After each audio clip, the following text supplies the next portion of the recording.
Welcome to the fantasy audiobook. Game of Thrones. I'm flying a dragon on your face, how do you respond? Chapter 41. Your Highness, it's time to set off.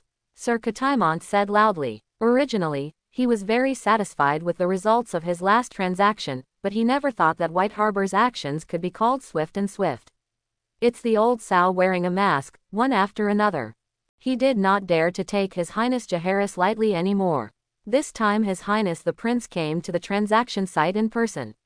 In order to protect His Highness, he asked an armor maker several days in advance to make a pair of plate armor for His Highness and the leather armor inside.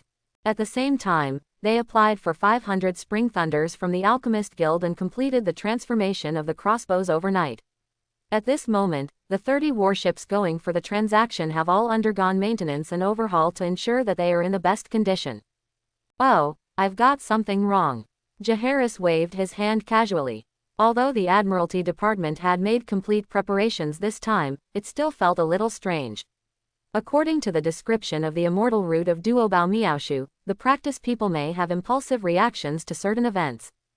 Therefore, this slight abnormality made Jaehaerys very vigilant. He ordered all ships to strengthen their vigilance. Each ship must always have manned watchtowers on hand to sound the alarm immediately if there is any movement. After passing through the throat, the sea suddenly opened up, the sky was clear and clear, the wind from the north stirred the cloak, the three-headed dragon spread its wings on the top of the mast, and the flames were as bright as blood. Your Highness, there is still 1 day's sailing from the trading place. I suggest you go back to the cabin and rest. Captain Georgie has arranged the best room for you. Sir Tretiman said to Jaehaerys. Sir, I want to see the sea with my own eyes, do you know? I have read a book before, and there is a saying in it, don't bully the sea, which means that people should be in awe of the sea. The person who said this must be a well-educated doctor, right? Only they can turn simple truth into a sophisticated one. No, this is said by a scriptwriter. You can think of him as a bard or something. Quote. Sir Tretiman was speechless. Haha, I'm kidding you. Recently, I've been thinking a lot about how Dragonstone can survive under the might of the Iron Throne's troops. Our population is less than 1% of the king's territory, and our army is far from enough, but my heart will never die if Robert dies. Your Highness, the gods have seen your efforts, and they will definitely bless you. Gods, haha, if these clay-embedded wood plastics work, the church should rule the world. We cannot place our hopes on illusory gods. Your Highness, you must not slander the gods. Please don't say that again in the future. Although Tretiman is not a devout believer, he also knows that the belief in the 7 gods is a common belief in Westeros. Even the coronation of a king requires the support of the church. If Jaehaerys' words were heard by the church people, it would definitely cause waves. The ocean shouldn't be under the control of the 7 gods, right? Jaehaerys said quietly. Okay, this is just a casual chat between us. Which god the people of the world believe in should be their freedom. We should ensure their freedom instead of arbitrarily interfering. Let's leave it at that. Jaehaerys stopped on his own initiative, leaving Catimon feeling a little confused. However, he thought about the prince's words over and over in his heart, and he always felt that there was some profound meaning that he could not understand, but he had no clue at the moment, so he could only leave it at that. Jaehaerys was not innocent, the main reason was that he ate something again. It was a method to gather the incense of all peoples, called, the magical art of incense and incense of all peoples in heaven and earth. I don't know if it was good or not, but the name seemed a bit unserious. By building temples, attracting believers, and showing some miracles from time to time, they can absorb incense for their own use. However, these methods are mostly strategies to fool the people and are not the work of Tao. And the biggest disadvantage is that since you absorb the incense of all peoples, you will be bound by the incense of all peoples, and you will never be able to feel free. Compared with the above disadvantages, there are many smaller problems, such as the upper limit is low and the lower limit is extremely high. Those without great ambition and perseverance simply cannot persevere. According to Duobao's description, this technique has merits. It is probably a small world practitioner in the age of silence seeking the way to transcendence. But if it can be included in its Taoist fruits, its practitioner must have successfully ascended to immortality, and can practice this when you have no choice but to do so. Jaehaerys did not return to the cabin. He looked at the busy sailors. The sails were blown by the wind like Layla's belly. Layla was almost ready to give birth, and the unprecedented storm would follow. He could not predict the exact time, or in other words, by the time Layla gave birth, everything would be too late. The storm is born, Jaehaerys murmured to himself, then sat cross-legged on the deck, closing his eyes and concentrating. Ser Tretiman had become accustomed to his behavior. After all, Prince Jaehaerys often came to the highest point of the drum tower in the early morning, and he would also assume such a weird posture. At one time, people suspected that he was performing some evil magic ritual, but later someone followed him and learned it. As a result, they found nothing except back pain and leg and foot cramps. In the end, it could only be attributed to the prince's unique hobby. Full sail, full speed ahead. Ser Tretiman asked the flag officer to issue the flag, and the entire fleet began to accelerate, the wide bow chopping the waves and raising foamy waves. After an unknown amount of time, Jaehaerys gradually felt that the ship was slowing down, so he opened his eyes. A flash of light flashed through his eyes, and a stream of white steam came out of his mouth and nose, which was particularly obvious in the winter morning. "Your Highness, you are awake. Would you like to have some breakfast?" Someone else changed by his side. Old Ser Tretiman was old after all. He had been accompanying him for most of the day, but he could not bear it anymore and went back to the cabin to rest. Before leaving, he arranged his servant to be with Jaehaerys so that he could serve him at any time. Jaehaerys nodded. He asked the servant where he was now. The servant replied that he had passed Tarth Island an hour ago and it would take a few hours to reach the Stepstone Islands. Breakfast was dried cod, dry bread and a small plate of sour dates. Jaehaerys did not dislike the food for being unrefined. For ordinary crew members, this was already quite rich. The shortage of supplies on Dragonstone Island led to the purchase of food, vegetables and fresh water from surrounding areas. Fortunately, he had made money recently, otherwise the residents of the entire Dragonstone Island would have to starve. Land, people, two mountains that restrict the development of Dragonstone Island. Jaehaerys sometimes wondered if he could not follow the original plot. Who cares about the grievances between Targaryen and the Seven Kingdoms? Why bother yourself with trouble? He asked himself countless times in his heart.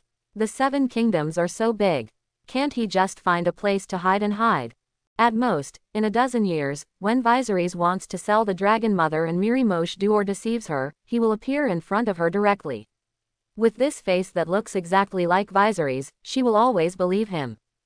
If he can't practice, if he doesn't get the help of the Duobow immortal route, perhaps the above is the best solution. However, there is no if. While gaining the ability, a kind of unwillingness becomes more and more prominent with the deepening of cultivation. Since God has given me this ability and opportunity, why can't I change the fate of the Targaryen family? Why can't I fight for the injustice of the people in the world? Why can't I preside over justice in the world? I obviously have this ability. If I don't listen, see, or change, what's the difference between me and the clay and wooden sculptures in the temple? Huge waves resounded in the sea of consciousness, and the sound of the great road rang out. Accompanied by blossoming clouds, a golden lotus slowly rose from the sea of consciousness. Congratulations, fellow Taoist, for condensing the flower of God. Duobow Immortal Jen's voice sounded, with a rare solemnity. Oh, is this the flower of God, one of the three flowers? Jaehaerys asked curiously. The flower of the gods is also known as the golden flower and the small flower. It represents the yang god among the spirits, the heaven among the three talents of heaven, earth and man, and the gold among the three treasures of gold, silver and lead. I originally thought that the first thing you would condense would be human flowers and essence flowers, but it turned out that you actually knew it. Now you and I can call each other Taoist friends. It turns out you didn't take me seriously at all. Jaehaerys was dissatisfied. That's natural. How can a person who has not even touched the Tao be worthy of being called a Taoist friend of mine? Duobow Shanjin explained very proudly, but it was normal to think about it. Can a billionaire be friends with a beggar? Even if you don't discriminate on the surface, you won't really put the latter on the same footing as yourself in your heart. Do you know, fellow Taoists, that there are differences between Tao and Tao? Duobow asked. Want to hear the details? There are 3,000 avenues, and the highest goodness is in action. The highest goodness is like water, the middle goodness is benevolence, and the bottom goodness is integrity and righteousness. Your way can be the middle goodness. The only one who is the most good is the Taoist ancestor. The one who is good at the highest level is like the 3 pure and 4 imperial guards. The one who is good at the middle is like the sand of the Ganges River. The one who is good at the bottom is like a drop in the ocean. When Jaehaerys heard this, he didn't agree with it. The Tao is the Tao, the Tao, the Tao, the Tao, the Tao of humanity. They are all called by their names. There is no distinction between superior and inferior. You have your Tao, and I have mine. Moreover, Tao can be Tao, but it is not Tao. Even the term Tao is just a name forced by people. It can be Tao or not Tao, it can be named or not, it can have a beginning or no beginning, it can be a Tao or a non-Tao. It can be final, or it can be endless. Come on, what shame do you and I have to dare to argue? Isn't it true that the doves in Kunpeng are so generous that they make people laugh?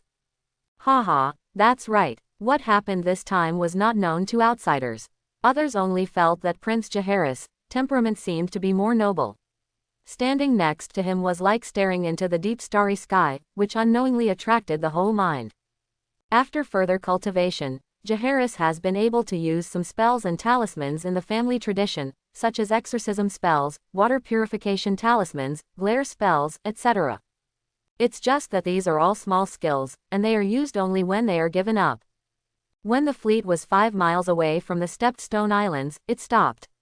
There were sailors on the towering mast holding binoculars to look at it from a distance, shouting down that they had seen their counterparty. A moment later, it was still the dilapidated ship of Half-Face, but this time the size of their fleet was much larger than last time, with about 20 large and small ships. The sailors continued to stand on the observation deck of the mast and were on guard, while the other soldiers also performed their duties. The Scorpion crossbow had been adjusted and the crossbow arrows were placed next to it. The entire fleet is like a cobra with its upper body raised, ready to attack at any time.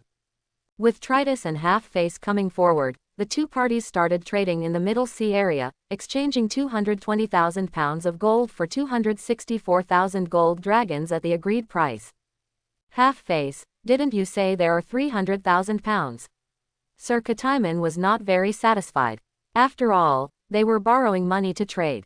300,000 pounds can make 870,000 golden dragons, while 220,000 pounds can only make 640,000. Golden dragon, the difference is not just a little bit. As the snowball grew bigger and bigger, old Kui Taimeng's vision also broadened. Hundreds of thousands of gold dragons seemed like dozens of dollars. Hey, you still don't know that our small business is not as big as your Longshadao family's big business. Just this gold has already taken out the savings of several generations of the family. Half-Face, half-sincerity fake explanation. You see, with such a large transaction volume this time, you are not sure when the next one will be, so does the price have to go up a bit next time? Tritus didn't care how he got the gold. If it was his own idea, how could the price increase? But Jaehaerys had something to say and wanted to give them some motivation. Is this a small amount of money? Come on, our Queen and Prince Jaehaerys have said that if you can get 1 million pound of gold next time, we will give you 10 more points. If you can't get it, just do it. Still the original price. Quote. Really, more real than the real gold you brought. Okay, it's a deal. The transaction was completed quickly, and the two parties agreed on the location of the next transaction and prepared to set sail and return home. Suddenly, the sailors in the watchtower sent a warning that a large number of ships were approaching. The flag looks like it should be a pirate flag. Good boy, how dare you play tricks on your grandpa? Sir Katiman was shocked and angry. Hey, old guy, don't talk nonsense. Look clearly, that is the flag of the Prince of Narrow Sea. Jaehaerys naturally also discovered the ornately decorated sails, oil-painted hulls, and monkey flags.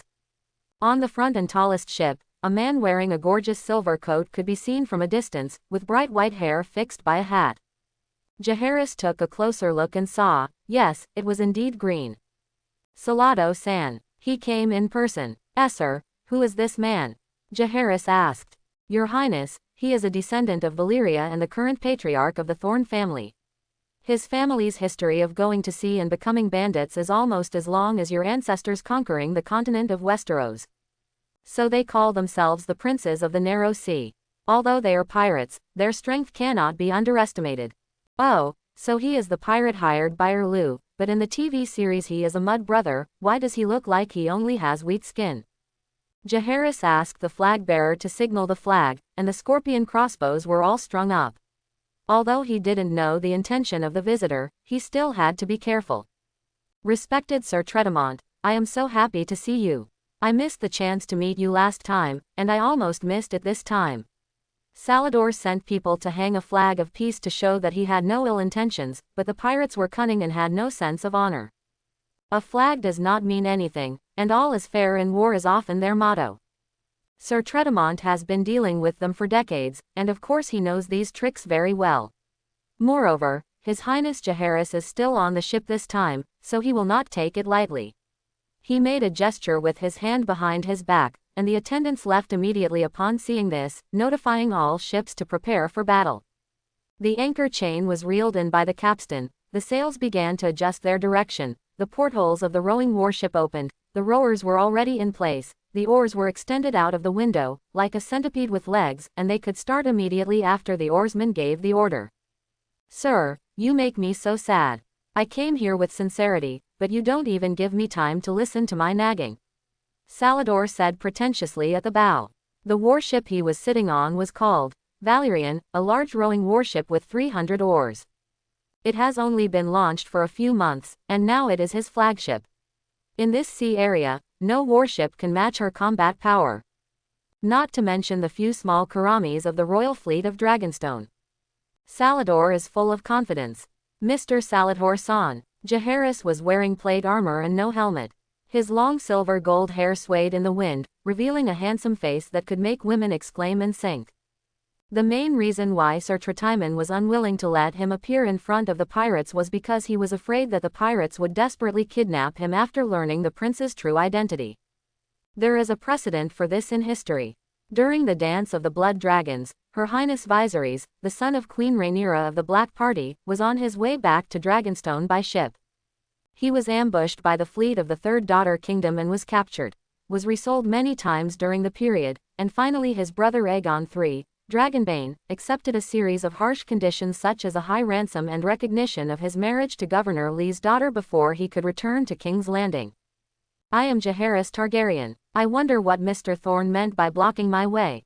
Oh my god, it's His Royal Highness, how disrespectful and disrespectful. The situation was indeed beyond Salador's expectation. Originally he just wanted to eat a big fish, but he found out that he had caught a baby dragon in the net. At this time, many thoughts such as, there is a rare thing to live in, and, he can replace it, kept flashing through his mind. Your Highness has come a long way. If I don't even drink a glass of fruit wine, I'm afraid everyone in the world will laugh at me for not knowing etiquette. Why don't you come to my ship and I will entertain you with good wine and good food? What do you think, Your Highness? No need. We came here to do business, not to have fun and debauch. Now that the business is done, it's time to go home. I hope Mr. Thorne will make way for us. We will meet in the mountains and rivers, and we will see you later. So, you don't intend to give me any face at all? Sang-En narrowed his eyes and prepared to let his men close the distance. As long as he can rush up and join forces to fight from a high position, he will win. Face. I don't have to give you face if you want it. How about I show Mr. Thorne what face is? Fire. Jaehaerys shouted, and the 3 scorpion crossbows placed on the bow of the ship fired 3 2-meter-long crossbow arrows at the same time. Due to the close distance, the crossbow arrow pierced deeply into the Valerian's wooden butt. The tail of the arrow was still trembling, as if it wanted to pierce itself deeper, but the inside of the wood was too tight and there was more than enough effort. Not enough. He trembled for a while and then collapsed. Ha ha, you ignorant child, my Valerian has a 2-foot-thick bow armor. It won't help if you bring in stone bullets. How can a mere crossbow break through my door? Oh, really, I just want your new ship to show off today. Jaehaerys smiled. Spring Thunder is ready to launch. Several crossbow arrows equipped with Spring Thunder flew out at a faster initial speed. The previous test firing had already made the crossbowmen sure about shooting Zhu Yuan. In addition, the target was so big and so close, even a blind man could shoot it in one shot. Send it into your soul. If San had a slow-motion perspective, he could see several special crossbow arrows slowly shooting towards his flagship. When the arrow hit the wooden plank of the bow, the clay pot in the wooden cage at the rear end of the arrow was instantly crushed by the huge impact. A stream of liquid with a strong spring flavor shot out from it, and then burst out with fiery heat, and the green flame instantly enveloped it. Off the bow. Quick, use a bucket to put it out. Sang-an looked at his bride distressed-edly. Ever since the ship was launched, he has cherished it extremely and treated her with gentleness. How could he have ever seen her treated so roughly? Captain, there's something wrong with this fire. What's wrong? It can't be extinguished by pouring fire. Look, his subordinates hurriedly demonstrated, but it was okay if they didn't demonstrate. A bucket of water was poured on it, and green flames followed the water and spread throughout the bow. A large amount of white mist rose up. After a while, Sang-an heard the crackling sound of wood being burned. Idiot, use sand and soil. Sang-an was furious. It's not like he has never encountered enemies using kerosene and asphalt to attack him before. It can be seen that these crew members are useless. They will have to replace them with a group of experienced veterans. Sea wolves serve his bride. No way, even if it is covered with sand, it will still burn underneath. Impossible, absolutely impossible. Even the flames of hell cannot be so powerful. Sang-an, regardless of dignity, moved a bag of sand and poured it on the fire. The result was exactly the same as what his men said. Fortunately, there are only a few of these crossbow arrows. After burning a big hole in his deck, he stopped doing it, but the hole was like a grinning mouth that laughed at him.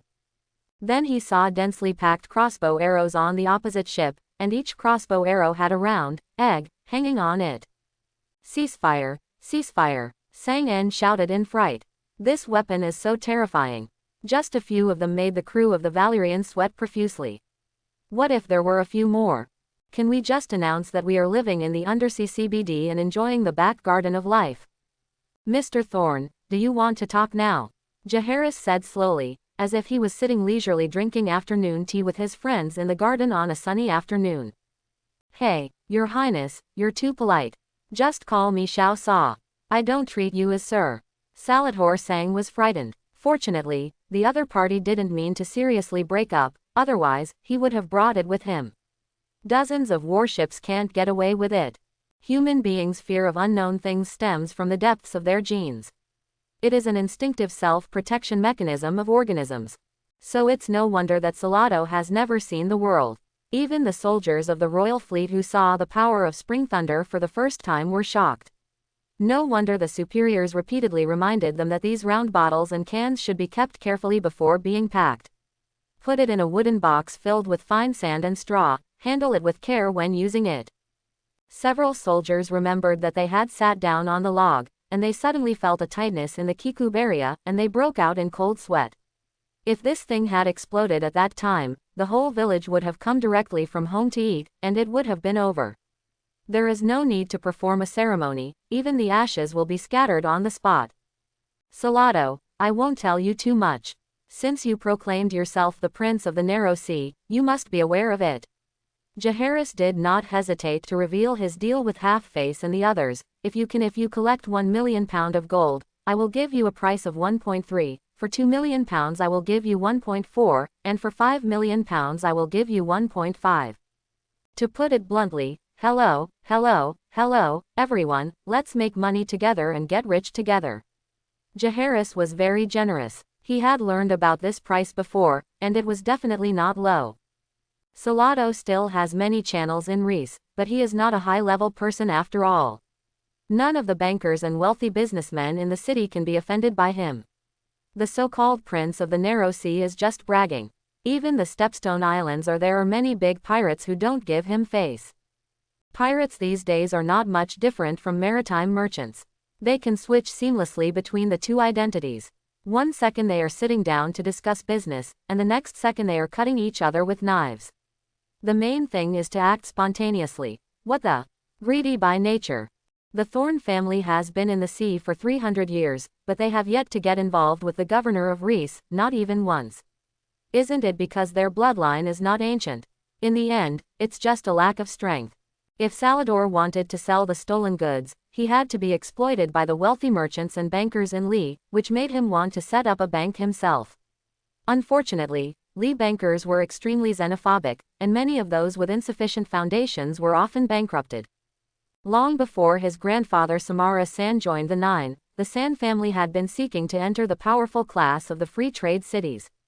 The most recent attempt was to take advantage of the Summerhall tragedy, to cooperate with the Blackfire family to launch a war, conquer Tirosh and the Stepstones, and prepare to invade Westeros. Unfortunately, it was defeated by the troops sent by King Jaehaerys II, the grandfather of Jaehaerys. This was the War of the Nine Copperplate King, and the violent Mollys of the Blackfire family was killed by the fearless Barristan Selmy, and the male heirs of the Blackfire family were extinct. And Samara had to return to his old nest in Li, like a lion who failed to snatch the status of the Lion King and continued to wander again, facing the challenges of hyenas and leopards. Your Highness, Salado was stunned by such generous conditions. The exchange rate he exchanged with Reese bankers and money changers was 1.1 gold dragons per pound or Reese gold coins of the same weight. He calculated silently in his mind, 1 million pound of gold for 1.3 million gold dragons, which was equivalent to giving away 200,000 gold dragons for free. 5 million pounds of gold for 7.5 million gold dragons, which was equivalent to making a profit of 2 million gold dragons with tears. Moreover, he had friends in the Stone Steps, Reese, and Myr. If the purchase price was slightly increased, even to 1.2, it would take time to collect tens of millions of pounds of gold, but it would bring him a net profit of 3 million gold dragons. My goodness, this is much more promising than robbery. Someone may ask, are these pirates so rich? 10 million pounds of gold is 453 tons. Please, the world of A Song of Ice and Fire is magnificent. The continent of Westeros alone is as big as South America, and the area of Essos is several times that of the former. The 9 free trade cities have done business in the entire known world. What is a mere 453 tons of gold? In his previous life, Jaehaerys had heard that there was a gold mine in South Black Continent that once produced more than 1,000 tons of gold per year. This is just the annual output of a gold mine, and how much can be mined in the 2 continents of the ice and fire world over the years? It is impossible to calculate it clearly. And why don't they mint their own coins when they have so much money in their hands? 100% of the profit is enough for them to try their best to overcome all the technical difficulties of the mint, right?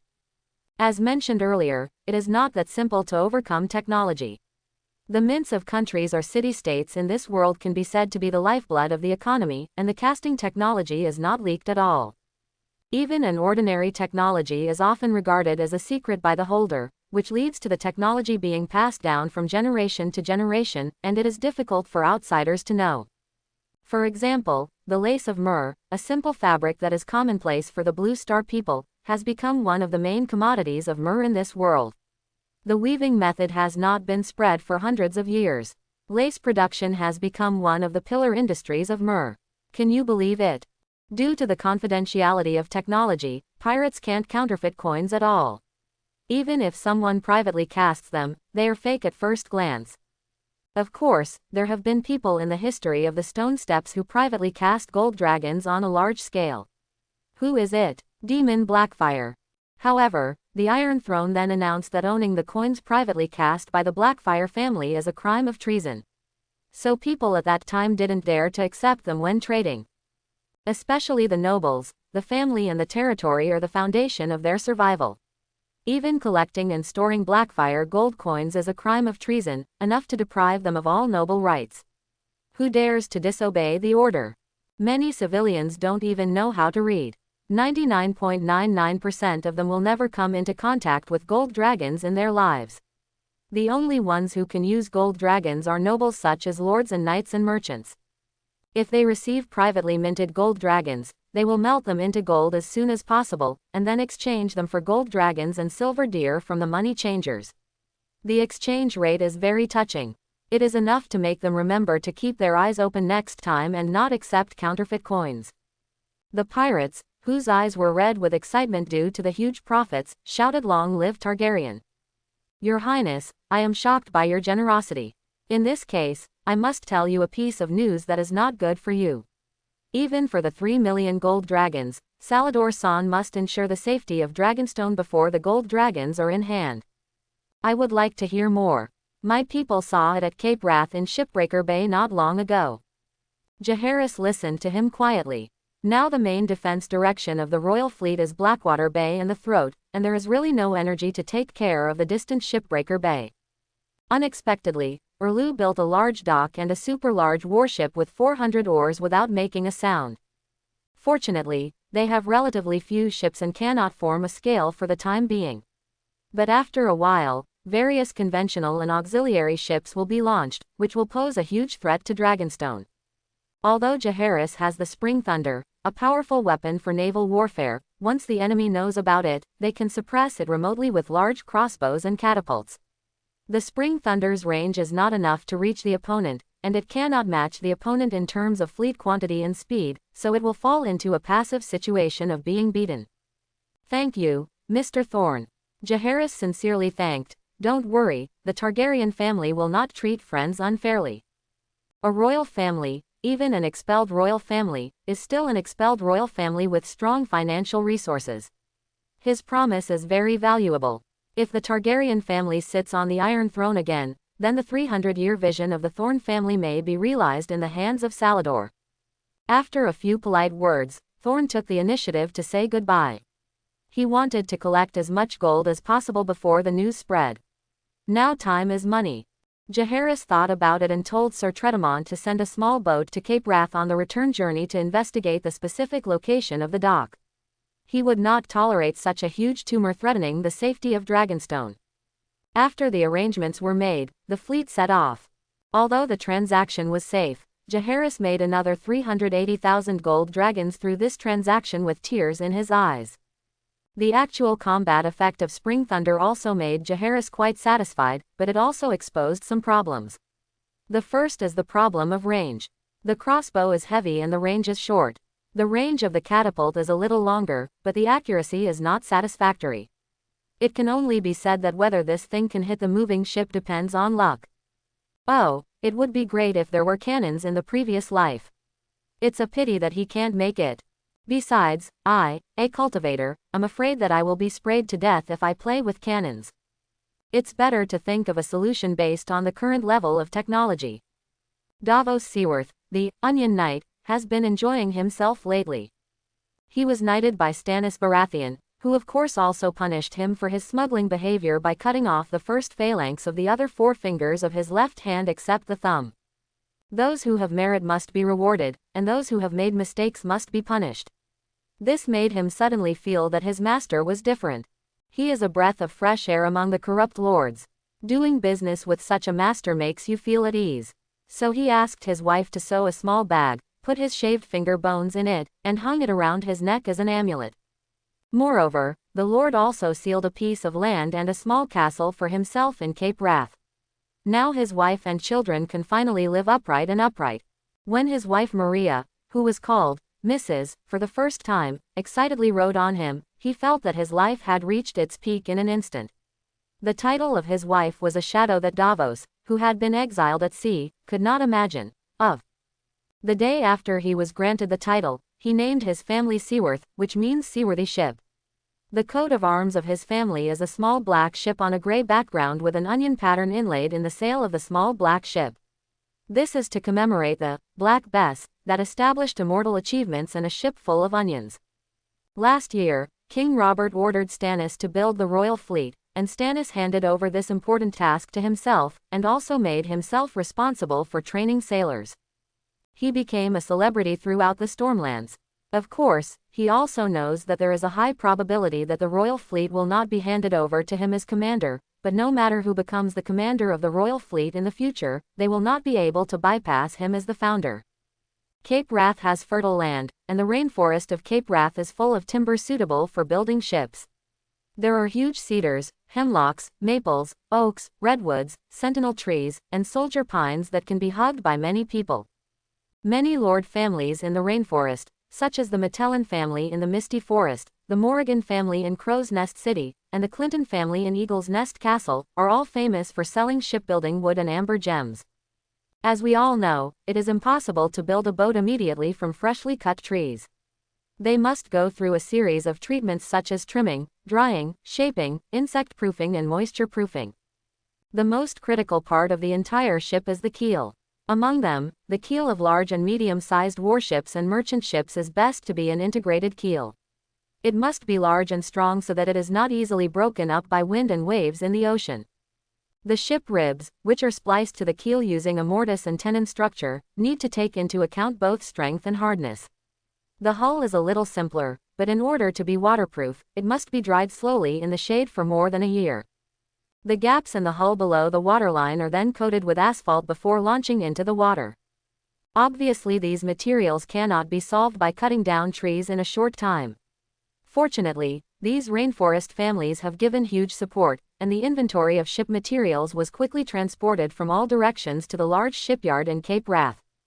In order to improve efficiency, Lord Stannis dug a total of 3 large and 5 small and medium-sized warship dry docks, which can start work on 3 large warships with more than 200 oars and 5 small warships at the same time. But King Robert believed that a warship with 200 oars could not compete with Aerys II's former royal fleet, so he allocated a huge sum of money to let Lord Stannis build a giant warship with more than 300 oars. In the end, after consulting many shipbuilders, Lord Stannis decided to start construction of an unprecedented 400-oar giant warship, and sent the drawings and plans to King's Landing along with the Raven. Sure enough, King Robert was overjoyed after seeing it, and immediately named it King Robert's Hammer. He hoped that this giant warship could crush everything on the sea just like he used his warhammer to smash Rhaegar's breastplate on land. Enemies at sea. When the keel of this maritime overlord was laid and the dense ribs were inserted, Sir Davos Seaworth was extremely excited. However, due to the large amount of construction work for this warship and the shortage of craftsmen, it has seriously slowed down the formation speed of the entire fleet. Now half a year has passed. Lord Stannis expected at least 80 warships, but now less than 30 have been built, and basically no rigging and sails have been installed. What if the Targaryen fleet attacks? The consequences can only be said to be unimaginable. However, as the hull of the King Robert's Hammer is gradually being laid, the manufacturing and processing of the mast and sails are also in full swing. But after the Targaryen family was never seen outside the bay, his hanging heart was finally relieved. Also, the current defense focus of the Targaryen family should be in the direction of Blackwater Bay and the Kingswood. They would never have thought that His Majesty Robert secretly gave the shipbuilding task to the Stormlands. As we all know, Shipbreaker Bay has high winds and rough waves, and there are still 3 days when there is no wind. Chilongli. When Lord Stannis unexpectedly appeared on the Sea of Dragonstone with King Robert's Hammer, which was as tall as the city wall, and nearly 100 of the latest warships, he wanted to know what Lords Luthras and Tretimen should do. How to meet the challenge. However, several grasshopper ships appeared on the sea recently, which made him think they were the reconnaissance ships of the Targaryen family. When he drove the Black Bess to negotiate, he discovered that they were the smuggling ships of his old friends, the Thorne family. After a false alarm, he thought about it for a while and decided to betray Salladhor to save face and seize the ship and people. After all, he was an old friend. However, he asked the other party to keep silent and swore to the sea not to reveal anything about this place. After everything was done, he let the other person go. 1 more month. Cape Wrath will have the power to protect itself.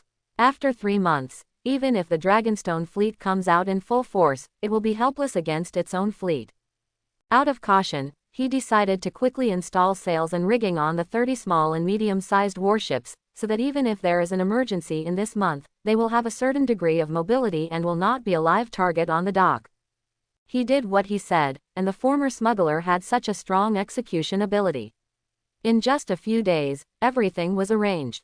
He could finally take a breath and continue to supervise the construction of King Robert's Hammer. But what he didn't know was that just like he had lowered the sails of the Black Bess in the night, stopped the sliding oars, and quietly sent a ship of onions and pickled fish to Storm's End along the water. A dark boat approached quietly on the sea and saw the brightly lit docks, workshops and huge warships that were trying to hoist masts in the dock. Observe the terrain carefully and survey the waters as soon as possible. If you are caught, say you are a pirate from the Stepstone Islands. You must not reveal your true identity even if you are hanged, Jaehaerys said to the captain of the small boat before departure. However, It is obvious that there are some defenses here, but after nightfall, most of the guards are too sleepy to open their eyes, holding horns and crossbows like chickens pecking at rice. That's enough. Go back and report to His Royal Highness. The boat gently rowed and slowly retreated from the bay. When the black boat returned to the Dragonstone fleet in the first rays of morning sun, Jaehaerys had already finished practicing fighting with Sir Tredemont and several knights. Fighting on a boat drifting on the sea is still a test of balance. Jaehaerys had taken a boat in his previous life, but it was basically a small ferry on the river. At that time, he only remembered to hold on to the railing tightly, and he didn't have the mind to move around. A small boat on the sea was like a drifting leaf. Many knights were also unable to stand steadily. They had to take off their heavy armor and practice with His Royal Highness. Originally, 70% of his 10 skills had been lost. Jaehaerys did not deliberately show off his skills, but responded with a solid foundation of swordsmanship, first 1-on-1, then 1-on-2, and 1-on-3. His spiritual consciousness was released within 10 feet around him, so there was no blind spot in the defense, and there was no weakness behind him. When the sparring reached 4 people, his spiritual consciousness could react, but his body could not keep up. When the first blunt sword came at an unavoidable angle, he could only use the thick muscles on his back to resist the blow, and then he announced his surrender. The prince's excellent performance won unanimous cheers from the soldiers. Knights and soldiers yearn for the strong, respect the strong, and desire to be under the command of the strong. This is the most basic logic. In this era, an excellent general must also be proficient in archery and horsemanship, and have outstanding martial arts. Whether they are the sons of knights or the sons of lords, they have served as servants and then attendants since the age of 5. They serve the knights, learn long swords and lances from the knights, and practice horseback archery. When their masters think they are enough to bear the honor of knights, they will be canonized as knights. Any lord or knight has the power to canonize others as knights. In terms of foot combat martial arts alone, Jaehaerys is not inferior to the knights, but fighting on horseback is another matter. At present, in addition to training, martial arts, and handling affairs, he practices the most on horseback lance and horse archery, but the progress is slow. This slowness is only relative. 1 month is equivalent to 2 months of practice for others. Shipbreaker Bay, the wind is blowing and the waves are strong, and boats can sail, but there are rocks in the bay. From the perspective of shipbuilding and sailing, Shipbreaker Bay and Cape Wrath are not good places. There are strong winds and waves here, and there are many underwater reefs. Back then, the Mad King sent Duke Stephen Baratheon, the father of Robert's brothers, to Essos to find a suitable Valyrian descendant woman for Rhaegar to marry. As a result, on the way back, everyone on Storm's End saw with their own eyes that the Duke and Duchess were riding on the proud wind, which was blown onto the reef by the storm and sank. Robert is trying to build a plank road in the open, but secretly moved to Chenkang. In fact, even if there was no information from Salador San, he would send a scout ship to investigate in the near future. He would not forget that it was after the royal fleet was destroyed by the storm that Erlu led the warships to land on Dragonstone, causing Viserys and Daenerys to flee to the continent of Essos in the original plot. The captain and crew of the small black ship quickly reported the results of the investigation to Jaehaerys. He pondered for a moment, and made up his mind, so he arranged to return to Dragonstone. Whether to fight is one thing, how to fight is another. Dragonstone is a small family with a weak business, and it must win cleanly. If you want to achieve the same results as the last White Harbor operation, you need to make a more careful plan and understand the enemy's deployment in more detail. Set sail. The horn on the sea sounded, and the giant dragon formed by more than 30 warships stretched and shook its wings, rushing towards Dragonstone. 2 days later, back to Dragonstone. Please invite Lord Velaryon and Lord Celtigar to discuss matters. As the 2 largest and most important allies of Dragonstone, even if they are not capable enough, they must show respect. As the fleet returned, the mint built at the foot of Dragon Mountain began to rise with smoke again, and the pure gold returned from the transaction was cast into gold coins in a hurry, and then the gold coins were traded for gold, repeating over and over again. Now the scale is huge. Robert had to ask for more craftsmen, and Queen Layla allocated him 300 people at a time, but this is already the limit of Dragonstone. One person eats alone and everyone is jealous. I decided to share this opportunity to make a fortune with the 2 adults. I wonder if the two adults have the courage to follow up. Jaehaerys invited Lord Velaryon and Lord Celtigar to the map room, which is the top floor of the Stone Drum Tower. When the conqueror Aegon rode a dragon to travel around the 7 kingdoms of Westeros, he drew the mountains and rivers of the entire Westeros continent on a huge wooden table, which is the map table. Now, 300 years have passed, and the table exudes the fragrance of wood and varnish. Sitting on the chair in the direction of Dragonstone, he seemed to be able to feel the ambition of Aegon I in those days, breaking the barriers between countries for thousands of years and unifying the 7 kingdoms. However, even with dragons, he still had unfinished work, leaving a huge kingdom that seemed unified but was actually severely divided internally for future generations. First of all, the position of the crown is not very good, and the area is too small to support a large army. Secondly, he should have completely accepted the Reach and the Riverlands after the extinction of the Black-Hearted, Heron and the Gardener family, instead of dividing them among the princes. And he had to keep the ancient saying of the 7 kingdoms, as if he would die if he didn't mention it. Isn't this creating a sense of isolation all the time? The unification of the world only stays on the surface. Perhaps he thought that as long as there were dragons, even if there were more soldiers and generals, they would only be chickens and dogs, right? Jaehaerys knew that he couldn't look at the problem from a god's perspective, but he always made such a mistake, a kind of middle school disease called the king of strong mouth. Valyrian and Lord Celtigar looked at each other, as if weighing the pros and cons. Now Robert sat on the Iron Throne and was crowned by the church, with many soldiers and generals. As for the situation on Dragonstone, the two knew it well. Although Jaehaerys was good at finance and leading troops, his family's wealth was here. Robert could lose countless times, but Dragonstone would be finished if he lost once. The two of them knew how much profit they could make from participating in coin minting, but even if they saw a mountain of gold in front of them, they would not dare to take the risk to move it. Jaehaerys did not make it difficult for them. Let's put it this way. It's a bit difficult to ask you to participate in coin minting, but I'll let you act as a matchmaker for the lords and nobles I know. I want to do legitimate business, right? You can see that Dragonstone is short of everything, but it is not short of gold coins now. Can't I use gold coins to buy cloth and food? Don't talk nonsense to me. I originally planned to let you and the lords of the 7 kingdoms make a fortune. If you don't appreciate it, do you really think that the people of Braavos don't have the ability to do it? When the two heard this, their eyes lit up. This kind of business can be done.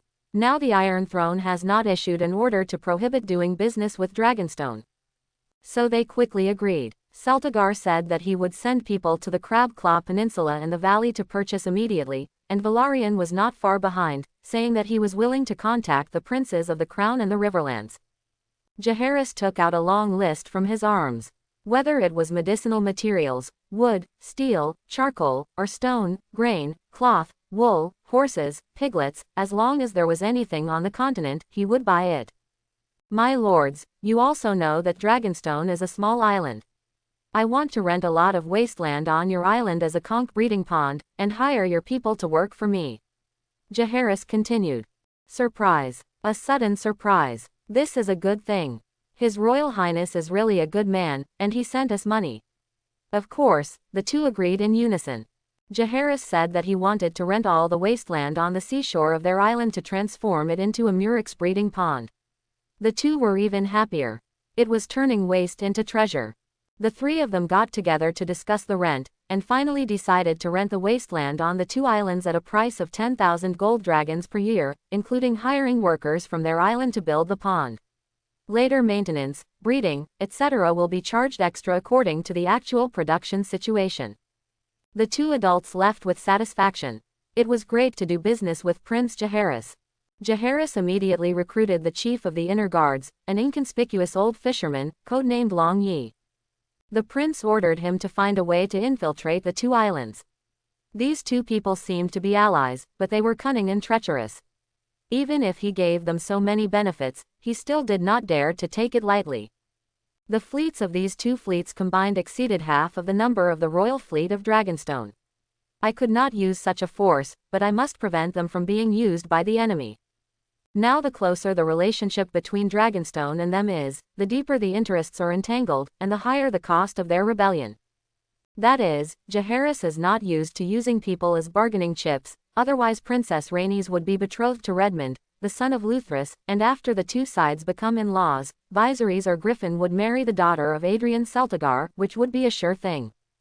Griffin is the scapegoat child of Aegon Targaryen the Younger, the nominal heir to the kingdom. Queen Rhaella said that she had to give people a name, so she named him Griffin, but since the surname is no longer traceable, she can only give up for the time being. Jaehaerys vaguely remembered that he had seen on the forum that the real Aegon was actually using the alias Griffin. He was looking forward to the scene of the two meeting one day. That scene must be very interesting. Well, the business matters are over, and it is time to study how to attack Cape Wrath. He looked at the map table. Since the patrol boat did not dare to get too close to the dock, it only checked the hydrological conditions of the nearby sea surface, so it did not know the situation of the garrison, and it was too late to deploy the inner guards. The fleet of Dragonstone Island cannot rush in headfirst. If it is a trap, won't it be confused? It doesn't matter if the spy can't get in. I am a Taoist priest and I can cast spells. That night, a bright moon was in the sky, and he came to the Dragon Tower alone. The shape of this castle is very strange. Various gargoyles, griffins and other monsters replace the ordinary towers, and the towers are all strange dragons. The Dragon Tower is the tallest tower in the entire castle, and no one disturbs it usually. He put on a yellow Taoist robe with a Tai Chi diagram in the middle. The altar, incense, candles, 3 sacrificial animals and other things have been prepared in advance. He recalled the surprised expressions of the maids when they prepared these things. They probably thought I was going to have a big meal here tonight. After washing his hands, Jaehaerys lit incense and candles to pay homage to the 3 pure ones. Under the altar was a silver basin filled with clear water. Jaehaerys was muttering something, but it was not in any language known to this world, but in his mother tongue before the time travel. The moon is the mirror of the Yaotai, and the light is the blade to break the barrier. Take the moon into my eyes, and show the divine traces thousands of miles away. Quickly show it. Hurry up and command.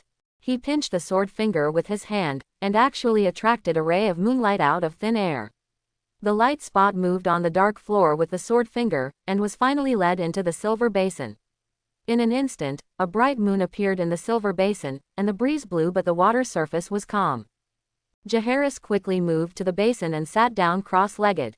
When he opened his eyes again, his eyes seemed to have a layer of white film. He felt as if he had instantly arrived at a height of thousands of miles. It was dark here, with only a huge planet emitting a dreamy light above his head, and he seemed to be alone, in the distant space. No, to be precise, it was like looking up at the Earth from the moon. The glare takes the moon, it's really amazing. Jaehaerys sighed and acted quickly. This spell is good, but it consumes too much spiritual power. In just a short while, he has already felt his spiritual power slowly disappearing. Quickly find the continent of Westeros, then cast your eyes towards the direction of Cape Wrath. Your sight continues to expand, through layers of clouds, and search around. The first thing that comes into view is a few small docks the size of a matchbox, and then behind the dock is a small castle, but the castle is too small, and it is estimated that it can only fit 1,000 people. Outside the castle, in an open area behind a small hill, there were densely packed tents that looked like tombs. Above the tents were fluttering the crowned stag of the Baratheon family and many unclear emblems. Jaehaerys roughly counted them and found that there were about 300 of them. There was also a huge stable surrounded by a fence. According to the size, there were at least 1,000 war horses. In addition, there were dozens of large catapults and rows of large scorpion crossbows and bed crossbows hidden by leaves on the coast. Jaehaerys had a plan in mind. He felt his spiritual power being consumed faster. He quickly glanced at the ships docked at the pier. There was an extremely large warship whose sails were being hung by workers like ants under the lights. He silently said in his heart, "Collect." The sight fell instantly, and after blinking again, the white film dissipated, and the purple eyes were slightly dim, obviously consuming a lot. The entire Cape of Windwrath has become a big trap. I don't know who created this formation. Robert or Orlu. It seems that they have been on guard against my Dragonstone for a long time. If it weren't for the condensation of the divine flower, I could cast the spell of dazzling the moon, and I might have really fallen for them. Jaehaerys muttered to himself, But now, the enemy is in the light and I am in the dark, it's easy to deal with you. He quickly used parchment and quill pen to draw the scene he just saw. Castles, hills, camps, stables, docks. The most important thing is the hidden catapults and scorpion crossbows. One person's skills are short, and everyone's plans are long. Jaehaerys never thought that his wisdom was far superior to everyone else, especially these veterans who have fought many battles. Sometimes, if he wasn't afraid of his ideas being too advanced, he really wanted to set up a staff department so that these veterans could continue to contribute when they were old and weak, instead of fighting with young knights on the battlefield, which would be a great waste. However, the staff department can be temporarily not established, and it is still okay to set up a few consultants. Anyway, the position of consultant has a long history and is easily accepted by the world. Like the deceased Roset, the old alchemist who taught him to make wildfire, he had been serving the latter as a consultant before being appointed as the last prime minister of Aerys II. Jaehaerys put away the altar, the 3 sacrificial animals, incense and candles, and other things, and then went down the Dragon Tower. This place is high above all the towers, and it is in line with the feng shui formation of heaven and earth. It is really the only choice for opening an altar. He decided to use this place as his altar in the future and order people to clean it from time to time. As a Taoist priest, it is reasonable for me to have an altar, right? The next day, Jaehaerys felt refreshed after a night's rest. He ordered all the experienced captains and knights to be summoned, and then placed various models on the map table. After the captain and knights entered the hall one after another, he ordered the door to be closed. "My lords, the time has come for my life and death on Dragonstone Island." Jaehaerys said something shocking, which immediately shocked everyone in the hall. Could it be that the usurper has already built enough warships? Or is it that the Redwyn family assisted in the battle? Everyone was talking a lot, but seeing that Jaehaerys was unhurried and calm, they also calmed down. Haven't you seen that even an 8-year-old child is not worried? It can be seen that the situation is not that bad yet. Everyone, be quiet. Sir Tretimon and Sir William had already received the instructions. With their loud shouts, the bustling hall soon became silent. Only the wind blew through the narrow windows of the drum tower and the huge roar of the waves hitting the rocks on the shore. The usurper is determined to destroy me and secretly orders Stannis Baratheon to build a warship in Cape Wrath. Now through the internal guards, we have discovered that there are about 3,000 enemy troops, including 300 to 500 knights. There are about 50 trebuchets and about 200 scorpion crossbows disguised near the coast. There are 8 warships under construction in the dock, one of which is a 400-oar giant warship. There are 30 small and medium-sized warships parked at the dock, equipped only with sails, basically without combat effectiveness, but we cannot rule out the rapid installation of scorpion crossbows, weapons such as collision corners. The above is all the enemy information that the inner guard has discovered. Next, let's ask Tretimon and Sir William to introduce our troop strength to everyone. Jaehaerys put Stannis's information on the head of the inner guard. After all, the cultivation level is not enough, so it is not appropriate to publicize it, so as not to cause unnecessary trouble, such as the church, the red-robed monks and the gods. Sir Tretimon first explained the situation of his own warships, which everyone knew already, while Sir William reported the situation of his own infantry and knights. The navy can crush the enemy, but on land, not to mention, as long as the enemy's 50 heavily armored knights charge, they can drive their own spearmen, longbowmen and crossbowmen into the sea. Our reserve of spring thunder has reached 3,000 cans, and the number is still increasing by 100 cans every day. I believe everyone who has seen its power knows that this is our trump card, and it is basically invincible in naval battles. But there is a serious problem of insufficient range. Before we reach the dock, we will be attacked by the enemy's trebuchets, and then the enemy's scorpion crossbows. Can the weight of each can of spring thunder be reduced to increase the range? Someone asked. This is a good question, but what I want to tell you is that spring thunder is an all-in-one magical alchemy product. It can only be made by reducing the volume of the container or the number of raw materials before making it, and this takes time. As the improver of spring thunder, Jaehaerys still has the right to speak in this regard. The self-propelled magic circle is very sophisticated and can add the aura of stable structure to the semi-finished fish oil green amphibole and other mixtures to reconstruct the external frame. However, this is not his one-man power was largely simplified by Duobao Miaoshu based on the structural formation of a kind of spiritual energy bomb in heaven. Quantification is the prerequisite for mass production. This formation is not that intelligent. If the quantity of raw materials is changed at will, there will definitely be problems, unless Jaehaerys is willing to start the process of hand-rolling spring thunder again, but the output is low. Pitiful. We can put the spring thunder into the trebuchet on the ship and throw it into the enemy's trebuchet and crossbow positions. A young captain suggested. The more he talked, the more excited he became. We can even put a dozen spring thunders together and project them together to increase the coverage area. When the enemy's trebuchets and catapults are finished, we can approach the docks and use crossbows to shoot and burn their docks, and ships. What's the use of having more infantry? Everyone scratched their heads and wondered why they had never thought of such a simple truth. Many warships would install small trebuchets for naval battles or to attack the gates of waterside castles, but no one had ever thought of confronting trebuchets on land. Boom. The main reason is that the range and weight of the stone projectiles of small trebuchets are not enough to compete with the giant trebuchets on land. But I didn't expect that the weight of spring thunder would be a burden for the scorpion crossbow, but would it be considered a dur for the trebuchet? As long as the weight is appropriate, the spring lightning can be fired at the opposite trebuchet, but the enemy will not be able to hit its own ship. As soon as the young captain proposed this idea, everyone's thinking immediately started to diverge. They focused on using their own strengths to attack the enemy's weaknesses, and even proposed using crossbows equipped with spring thunder to attack the enemy's infantry and cavalry phalanxes. Listening to everyone's discussion, Jaehaerys instantly had the three-dimensional attack mode of modern warfare. "What is your name, Esser?" Jaehaerys asked the young captain. Your Majesty, my name is Jones Waishui, everyone calls me Jones from Flea Bottom."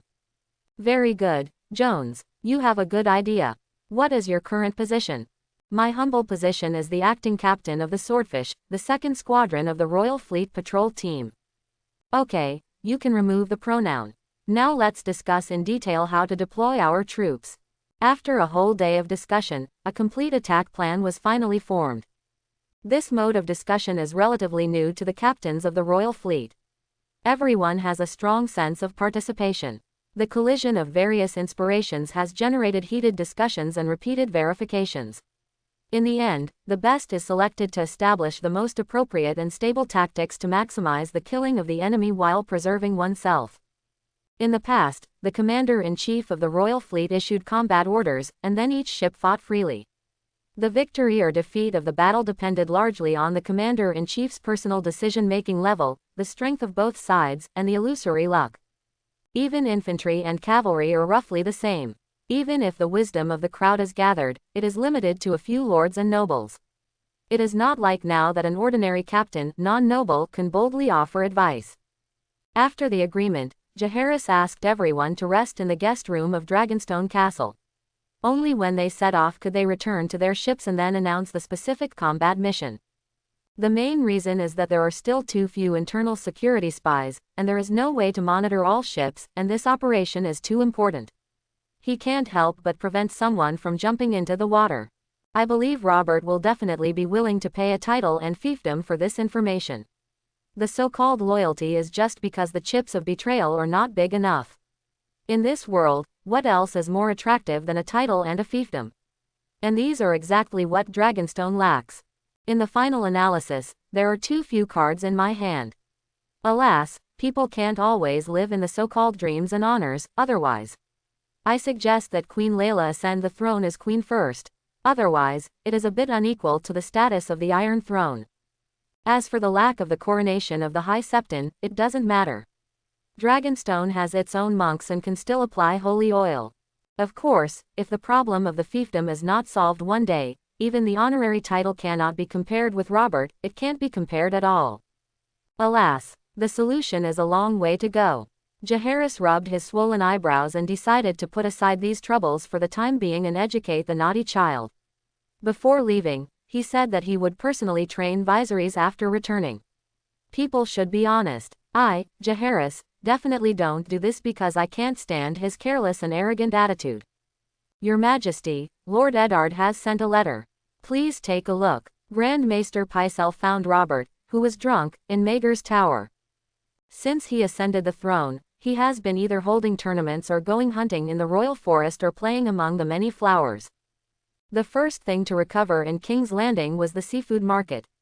Due to the destruction of the army, many people were left homeless. Under the heavy snow, countless people died of starvation and freezing. Although the Iron Throne and Prime Minister Lord Arryn had opened warehouses for disaster relief, the royal territory itself was also suffering from the disaster and was unable to supply King's Landing. Purchasing supplies from the lords of the Riverlands caused those lords and profiteers to temporarily raise prices. However, Robert waved his pen and the royal treasury had plenty of money. Buy. Start the shopping spree mode. So with a large amount of supplies entering the city and the royal family continuing to provide disaster relief, the prices in King's Landing finally came down. But there were still a large number of women who had to embark on the road of no return of selling seafood for their livelihood. Our Majesty Robert had a full meal and wandered around the brothels all day, bringing warmth and seeds of love to the seafood merchants. He really dug in the small brothel, dug out a young girl who offered 998, and dug out a young woman with 2 children. Although the Grand Secretary is also old, he can't help but admire Robert's hard-working bee, and young people are really healthy. Oh, what? Ed wrote a letter. Robert was originally very strong, and after half a year of pampering, his body became more burly. Well, he got fat. The big belly was as fat as a wine barrel on Chingting Island. What did Ed say in the letter? Robert struggled to get up. His beard on his face was messy, and his whole body exuded the smell of wine and rouge. He rubbed his temples with his fat palms. Your Majesty, Lord Eddard said. He said that he found his sister Lyanna Stark in the Tower of Joy. 3 Kingsguards, White Bull, Dawnblade and Sir Riverine, were ordered to kidnap her. But when Eddard found her, she was already dying. The Grand Maester read the letter stutteringly. He was afraid that Robert would kill him with a hammer in a rage, and his 2 green eyes looked around. Fortunately, Robert's hammer should be placed on the weapon rack. Now, it is rumored that His Majesty Robert likes to use a hammer to hit people, just like the Mad King liked to burn people with wildfires before, but the Grand Maester knew that this was a rumor, and Robert was not so idle that he personally took the knife. In order to appease the Lord Tywin, the Guardian of the West and the Duke of Castle Rock, he appointed the latter's captain of the guards Sir Ilan Payne as the royal executioner, carrying a huge 2-handed sword. This man was once ordered by the Mad King to have his tongue pulled out because of a complaint. What? Robert was heartbroken. Ah, my Lyanna. Tears flowed unconsciously from the corners of his eyes. How dare they? How dare they disobey my order? Rhaegar must have wanted Lyanna to submit to him, but my lovely Lyanna refused, so they imprisoned her in the Tower of Joy, humiliating and abusing her every day. After such a long time, even if she had a strong body, she would definitely not be able to bear it. It's all Rhaegar's fault. It's all Targaryen's fault. He looked towards the direction of Blackwater Bay with red eyes. He never forgot that there was a mother dragon and her little dragon cub living happily on the island. Write to Stannis for me. Why hasn't the fleet been built for so long? I want to see their heads. Immediately. Yes, Your Majesty. Pycelle nodded and said goodbye hurriedly. He looked at Robert's red eyes and thick neck, and was terrified, fearing that if he answered too late, Robert's casserole-sized fist would fall on his head. So he immediately took out parchment and a quill, and under great pressure, he wrote a stern letter in one go. After showing it to King Robert, Robert said that the threat was not strong enough. If Stannis did not see what he wanted within a month, he would not be able to inherit the title of Duke of Storm's End. Pycelle quickly added this sentence, used King Robert's seal on the spot, and then released a raven. At the same time, he sent this message to Castle Rock through a raven. Lord Tywin, now that Lyanna is dead, your treasure can be presented to our king. Pycelle stroked his long beard, and the regret in his heart was finally smoothed out. He originally thought that when the Lannister army entered the city, Duke Tywin would sit on the Iron Throne himself, but unfortunately Eddard and the northern soldiers also entered the city one after another, and Eddard and many knights saw Jaime killing the Mad King. Alas, although Duke Tywin said that his ambition was not on the Iron Throne, he could still clearly feel the Duke's disappointment. As Duke Tywin's #1 fan, how could he bear to see his idol disappointed? He definitely couldn't, so when there was any disturbance in the court, Pycelle would promptly report it, and since he was in charge of the crow's nest, he was faster than Tywin's spies in King's Landing. This time, I will definitely send Tywin's daughter to the throne of Queen. Recently, the alchemist and his assistant worked overtime, and cans of semi-finished products were sent to the magic circle, turned into cans of spring thunder, and then packed and boxed by the workers and sent to the ship. So everyone knew that the war was about to start, and the captains were invited by Jaehaerys to rest in the stone drum tower and the surrounding towers, and were treated to delicious food and drinks. So rumors spread, and some people vowed that they would definitely attack King's Landing, and Her Majesty the Queen could no longer tolerate the usurper's usurpation of the Iron Throne. Some people said that this was a routine operation. Didn't you see that they brought these pottery jars with them when they went to work on the stepstones several times before? Anyway, the main point is that there are many different opinions, and after listening to the report of the inner guards, Jaehaerys did not mean to explain at all. Anyway, ordinary soldiers just have to follow orders, and he didn't believe that among so many residents and soldiers on Dragonstone, there were no little spiders and little birds of Varys. So instead of explaining, he arranged for the inner guards to set up a maze in the various abalone shops, saying that they would attack Gulltown and the disputed land at another time, to find a way out for the Targaryen family. It's not that no one has speculated that they will attack Stormlands, but mixed in with many false news, they were all regarded as rumors. Seeing that the departure was approaching, he sent people to escort the captains to the ship. With the sound of horns, about 60 warships left the dock and headed for Cape Wrath. The remaining 40 ships on Dragonstone harassed the surrounding areas of Blackwater Bay to confuse them. Of course, it was difficult to keep the secret after the army set out, so Jaehaerys asked the fleet to move at full speed, trying to catch Stannis off guard before he got accurate information. Chapter 51. Lord Varys. Urgent news from Dragonstone. It was a day later when Varys received the news from the little bird. After all, the inner guards were not vegetarians. They were strictly selected in the 6 months after Jaehaerys came to Dragonstone. They had basically no connection with King's Landing. They were selected through layers of assessment. It's an exaggeration to say that they are all spy war elites, but at least they are all very smart. When selecting them, except for Layla and Jaehaerys who knew the truth, everyone else thought that they were just selecting servants, guards and rough women. The spies of the major families didn't care at all. When the inner guards were officially established, it would be too late for them to enter. Instead, they would expose their identities. Therefore, I dare not say that the current inner guards are 100% pure, but 70–80% can definitely be guaranteed. Moreover, the tasks performed by the inner guards are only responsible for the upper line, and one upper line only manages one lower line. In addition, with the methods that Jaehaerys learned from various spy war movies, as long as a mission is leaked, it is easy to find out which link has gone wrong. A large number of fleets left the dock and are heading nowhere. Varys frowned. This was not a normal phenomenon. He was also roughly aware of the previous actions of Dragonstone. In order to allow Dragonstone to last longer, he did not report the relevant news to Robert and Aeryn. But he knew that Dragonstone had a relatively safe wildfire.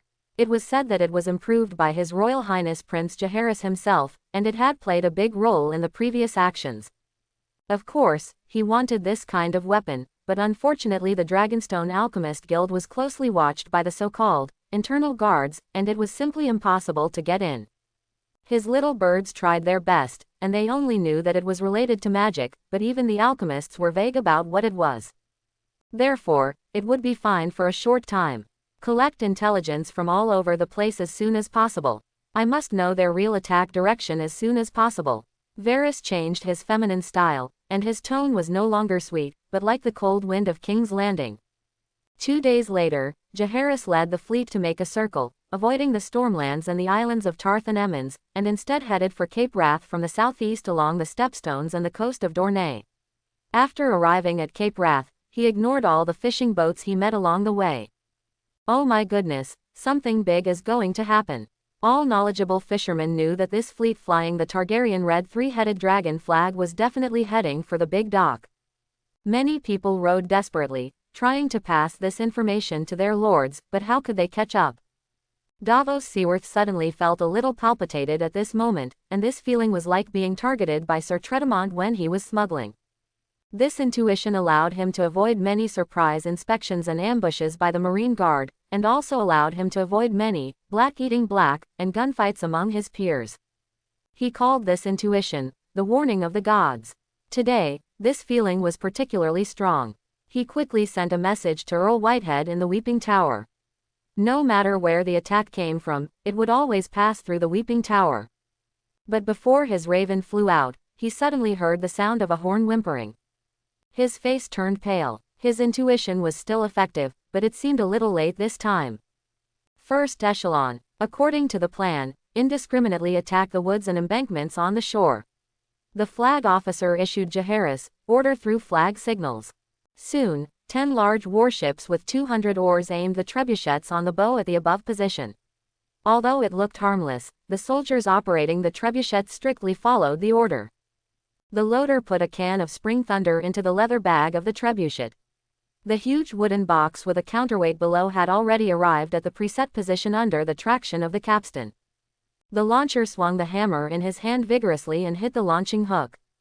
Whoo, whoosh. The pottery jars instantly flew into the sky with the leather bag, but the leather bag and the throwing arm could only be blocked by the crossbar. They suddenly stopped flying in the middle of the air, and the pottery jars flew towards the set target like shotguns. Boom, boom, boom. With the sound of explosions, 10 warships fired at least 100 spring thunders. Flames instantly burst out on the coast, and the flames quickly ignited several large catapults on the shore. The other side also acted quickly, and the sound of loading stone bullets and launching counterattacks continued.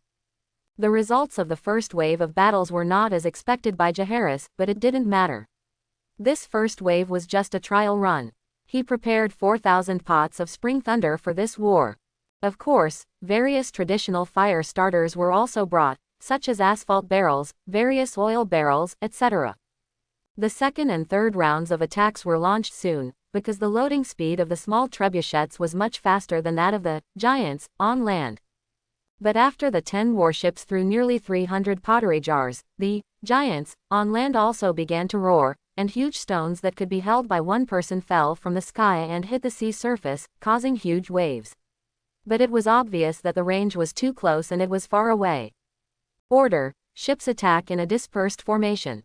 Jaehaerys gave the order, and at the same time, small and medium-sized ships took advantage of the time for the land trebuchets to load and quickly approach the dock from both wings. At this time, the dock was in chaos. Davos had tried his best to command the crew to board the ship, but the ships on the dock were too dense, and many sailors could not find their own ships, so they could only follow the crowd everywhere. It's over. Davos Seaworth sighed in his heart. He didn't care to command the sailors anymore, but ordered the Scorpion crossbows ambushed on the causeway to be pushed out. Scorpion crossbows can't be exposed to rain, otherwise the crossbow strings will be useless. The seaside is very humid, so they wrapped them tightly with oil paper and leather. However, it was moisture-proof, and the temporary installation of the crossbow strings was life-threatening. Not everyone dared to face the fire arrows and stone bullets, so only about 50 Scorpion crossbows were successfully strung. But at this time, the warships on the sea were within 200 meters. Seeing that the enemy warships entered the range, more than 50 Scorpion crossbows were not used to it, and shot over with a whistle. There was no way, more than 50 arrows really didn't have much deterrence. The tall bow blocked most of the attacks, and a few hit the sails and masts, and the personal damage was basically zero. Jaehaerys was not used to being passively beaten. He emphasized the principle of reciprocity. Hundreds of arrows equipped with spring thunder were fired at their respective targets. "Be careful to dodge," Davos shouted, and instantly lay down and hid under the causeway. Normally, there is no problem, but Jaehaerys' crossbows are all AoE damage, not their piercing attacks. Therefore, after a round of volleys, most of the Scorpion crossbows on the embankment were directly destroyed, and the 50 were the focus of attention. Several crossbows were aimed at one target. For a while, the embankment was full of flames, and the survivors fled. Such a hot flame, if you don't leave, you may become a teppanyaki. Execute the second phase of the plan. Jaehaerys ordered, and the flag officer conveyed his order. For a time, the Wong fleet, which was neatly lined up, broke away from the array and began to move freely. The plan agreed upon by Jaehaerys and the others is divided into 3 stages. The first stage is to disarm, bypass the opponent's coastline unexpectedly, and insert it into the opponent's secret base like a red-hot iron rod. First, take advantage of the opponent's hand length and destroy the opponent's long-range attack capability. The second stage is hand-to-hand combat, taking advantage of the soldiers of the royal fleet who have experienced hundreds of battles, to force violent hand-to-hand combat with the enemy's young sailors, thereby putting their own stamp on the enemy's survival. The third stage is to pick up the pants and leave. After the first and second rounds of attacks, the enemy has generally been dizzy, confused, and defeated. At this time, grab if you can. If you can't grab, burn them all with fire. Resolutely not leave a piece of underwear for them, then pat your butt and leave. The entire offensive plan highlights a white prostitute. The soldiers of the royal fleet quickly put on hard leather armor with iron nails, and were armed with spears, shields and long swords. However, their opponents had incomplete armor, and most of them only wore a suit called Gambler's Son armor lining. Is this kind of thing defensive? Yes, but not much. Can I wear it on the battlefield? It can be worn, but most people can only wear it once. Whether they survive depends on luck. Wearing it on the battlefield is like going to a casino to gamble with your life, so it is called the son of a gambler. Stannis's fleet was in panic, heaving anchor, hoisting sail, and rowing oars like ants on a hot pot. The Dragonstone battleships equipped with ramming horns were surrounded from all directions and suppressed remotely by crossbows, and bows. All boatmen and soldiers who dared to take the lead were shot to death, providing long-range support for the soldiers who jumped into gangs to seize the ship. Hooks and ladders were attached to the target ships one after another. It looked like a torture art with a binding style. During this period, there were also warriors who came forward, using long swords and sharp axes to cut the ropes, but they were soon called out one by one and punished to lie down. Jaehaerys observed that his side had suffered losses, but they were not large and could be tolerated. On the other hand, the commander on the opposite side saw that some ships had been captured. In anger, he used his only remaining trebuchet to adjust the direction of the attack and strike indiscriminately towards the dock. Since the enemy and ourselves are basically entangled on the dock at this time, even the best military commanders can only rely on the courage, equipment and skills of the soldiers on both sides in this situation. It is obvious that the Dragonstone Royal Fleet is more prepared, morale is higher.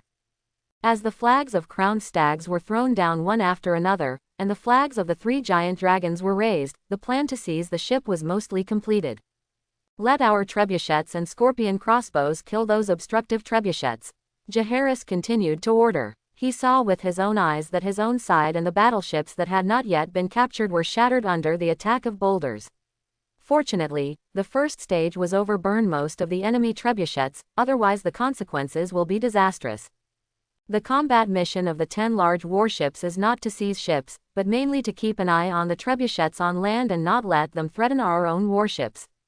So round after round of spring thunder was sent to the coast, the flames continued, and a large wet forest had been baked dry, and then joined the burning party.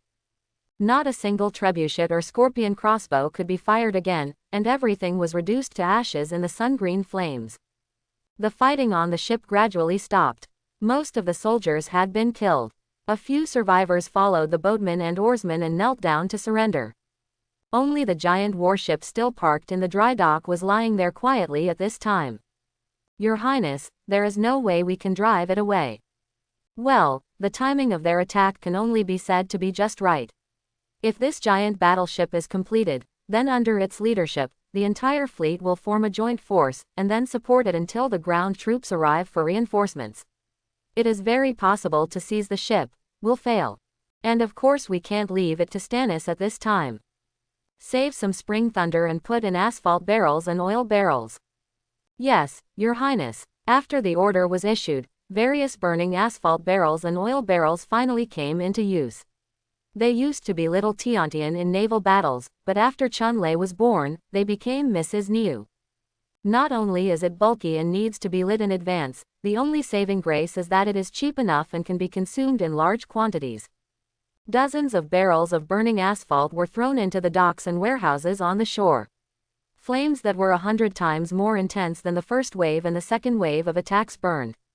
The heat wave could be felt even a mile away. Even the ships at the docks on the shore had to leave quickly to avoid the sparks flying everywhere from falling on their sails. At this time, the third stage had been completed. Jaehaerys ordered people to clean the battlefield, treat the wounded, and tally the gains and losses. The status of each ship was soon compiled. A total of 20 enemy warships were captured in this battle, and more than 1,800 people were captured. Most of them were construction workers and oarsmen, and only about 100 soldiers were captured. Our side damaged 3 large warships. 2 of them had decks and masts damaged and lost their sailing capabilities. One had a big hole in the side above the waterline, but it was still able to raise its sails and sail independently. After passing the emergency pipe damage, it returned to Dragonstone. Island repairs are not a big problem. 5 small warships were lost, mainly destroyed by stone bombs dropped by enemy trebuchets when they were close to the coast. Even the 5 battleships that had been captured were destroyed together. Fortunately, the casualties of the soldiers were not large. Most of the soldiers and crew members who fell into the water held onto the floating wooden boards on the sea and were rescued after the war. During the entire operation, more than 50 soldiers died on the spot and were missing, more than 70 were seriously injured, and about 200 were slightly injured. At this time, the loss rate of the Dragonstone fleet was close to 10%, but because the opponent's large equipment and ships were almost lost by 100%, the morale of the Dragonstone fleet was high, and they all thanked Robert for being the transport captain. The biggest gain was still in the 20 warships, including 5 large warships with 200 oars, 10 warships with 100 oars, and 5 auxiliary warships. According to the cost, a total of 550,000 gold dragons were seized. The key is that at this point in time, even if you have 1 million gold dragons, you can't buy these shipbuilding materials. Dragonstone can also quickly replenish a wave of sailors by bringing new recruits with veterans. As long as they are trained a little, these 20 warships can immediately exert their due combat effectiveness. This wave is full. As the smoke was thick on the coast, the specific situation could no longer be seen, so Jaehaerys ordered the trumpet to be blown and the people to return home. Your Majesty, I just received news. Wallace was wearing a pair of fat leather slippers in the cold weather, or was it because he had a special preference for slippers?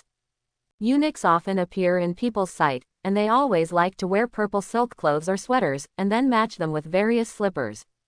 He wears sandals in summer and leather slippers in winter. Anyway, he is the most unpopular high-ranking official in Shoemaker's Square. Which of these adults is not wearing sheepskin or deerskin uppers, and the uppers and soles are wooden boots inlaid with gold, silver or jewelry? The lords would also specially customize shoes with the family crest, suitable for horse riding, or suitable for daily wear. This is how you can make money. It's not that slippers are bad, it's true that they don't make much money. Is Stannis's brain full of onions? He actually handed over the command of the royal fleet and soldiers to a smuggler. Robert was furious. The dirty smuggler, the gutter rat under the eyes of the kingdom's tax collector, he actually became a wealthy knight openly. No wonder my fleet hasn't been built in half a year. Is it because that rat is corrupt? Your Majesty, please suspend your thunderous wrath. I have also received intelligence.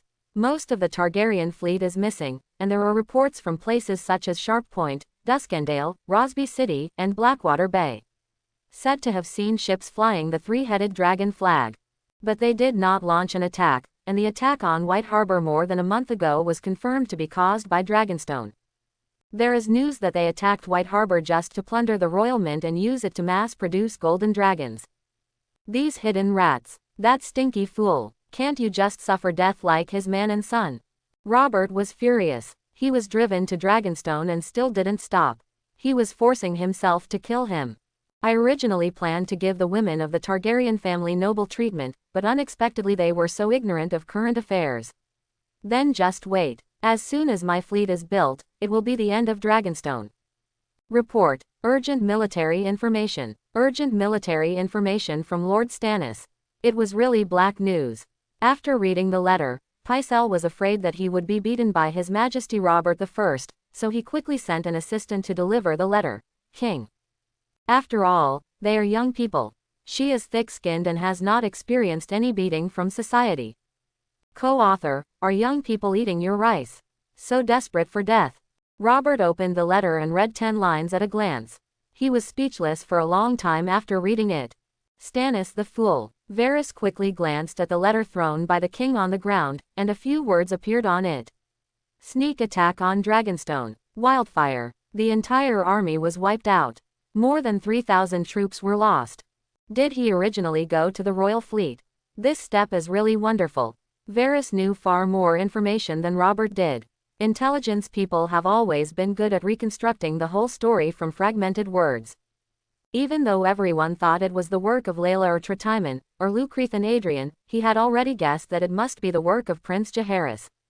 What an interesting opponent and a smart opponent. Before the fall of King's Landing, he certainly knew that Jaehaerys had received support from the Alchemist Guild. Even Gorgos and his party seemed to be secretive, but they could not hide it from him at all. It was just that in order to allow Dragonstone Island to attract enough firepower, he just pushed the boat along. But I never thought that the small Dragonstone Island would actually create a huge wave, overturning Stannis's Cape Wrath. To be honest, there was absolutely nothing wrong with Stannis's arrangement.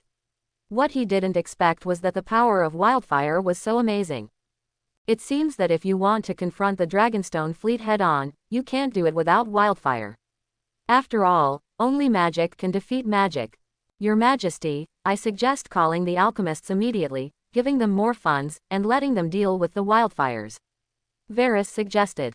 Those pyromancers, they weren't killed. Robert wondered. He vaguely remembered that at the beginning of the fall of King's Landing, it seemed that the Kingslayer had bloodbathed the Alchemist Guild. Too many people died in King's Landing at that time. It's normal for anyone to die. Who is in charge of the Alchemist Guild now? Your Majesty, it seems he is a young warlock named Harlem. Do you need me to announce his arrival? Robert sat on the Iron Throne and nodded, a little tiredly. The Iron Throne had never hurt him. This was the most gratifying thing for him. Because the Mad King was often hurt by it, he was called Blood Scab King. This shows that the Iron Throne accepts me, recognizes me, and it belongs to me. But Stannis's failure made him feel fear in his heart. There were still 3 Targaryen male heirs outside. As long as they were alive, Kingland, Dorne, and the Reach would not completely recognize him from the bottom of their hearts. Even in the hearts of some of the princes of the Stormlands and Riverlands, even though he was crowned king, he was still a usurper. Take over the world immediately. Can Neng rule the world immediately?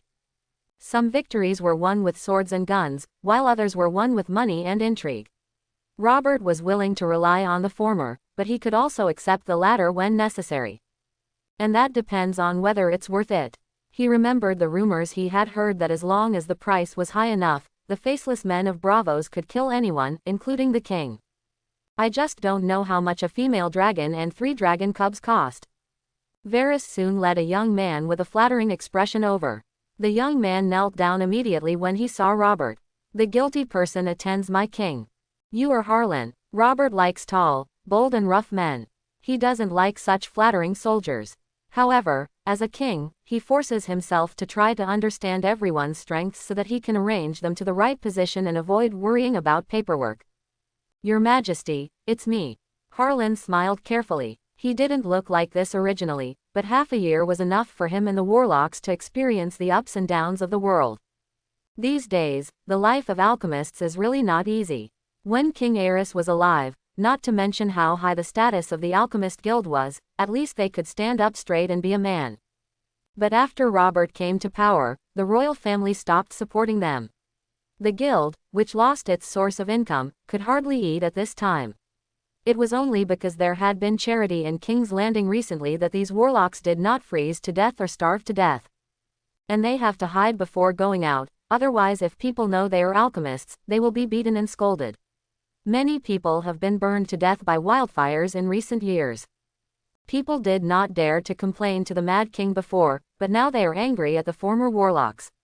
Now many warlocks and assistants have sneaked away, and those who stayed are also resentful of why Lord Gogos did not take them to Dragonstone. Gogos. So it's all my fault. When I asked you to leave, you didn't want to. Can you blame me? Just imagine, in this era without the word, Dan, walking in the world is like walking in a dark forest. If someone knows the identity of an alchemist outside, it is very likely that he will not see the sun the next day, so haha can Lin live a life without holding his tail between his legs. Now, facing a lord or knight, he wanted to bend his waist to his knees, always with a flattering smile on his face, even though the smile looked a bit annoying, not for anything else but for the sake of the young man. Get a few beatings. The most effective emotion for human beings to express goodwill is smile. It is a wise saying that you don't hit someone with a smiling face. Ever since he learned to put a smile on his face, Harlem became the person in the guild who was beaten and thrown the least amount of filth. When others come back from a trip, it's like rolling in a dunghill. Only he can occasionally bring back some rotten eggs and rotten vegetable leaves to improve everyone's food.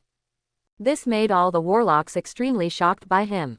Since he received the fewest beatings, he should bear more responsibilities, so he was given the title of Chief Alchemist, which led to today's meeting with the noble King Robert I. Harlem is not a stupid person, on the contrary, he is very smart. When he worked as an assistant to the wise man Roset, he basically learned a complete set of wildfire-making processes. This is the most useful thing about the Alchemist Guild and the most valued by the rulers.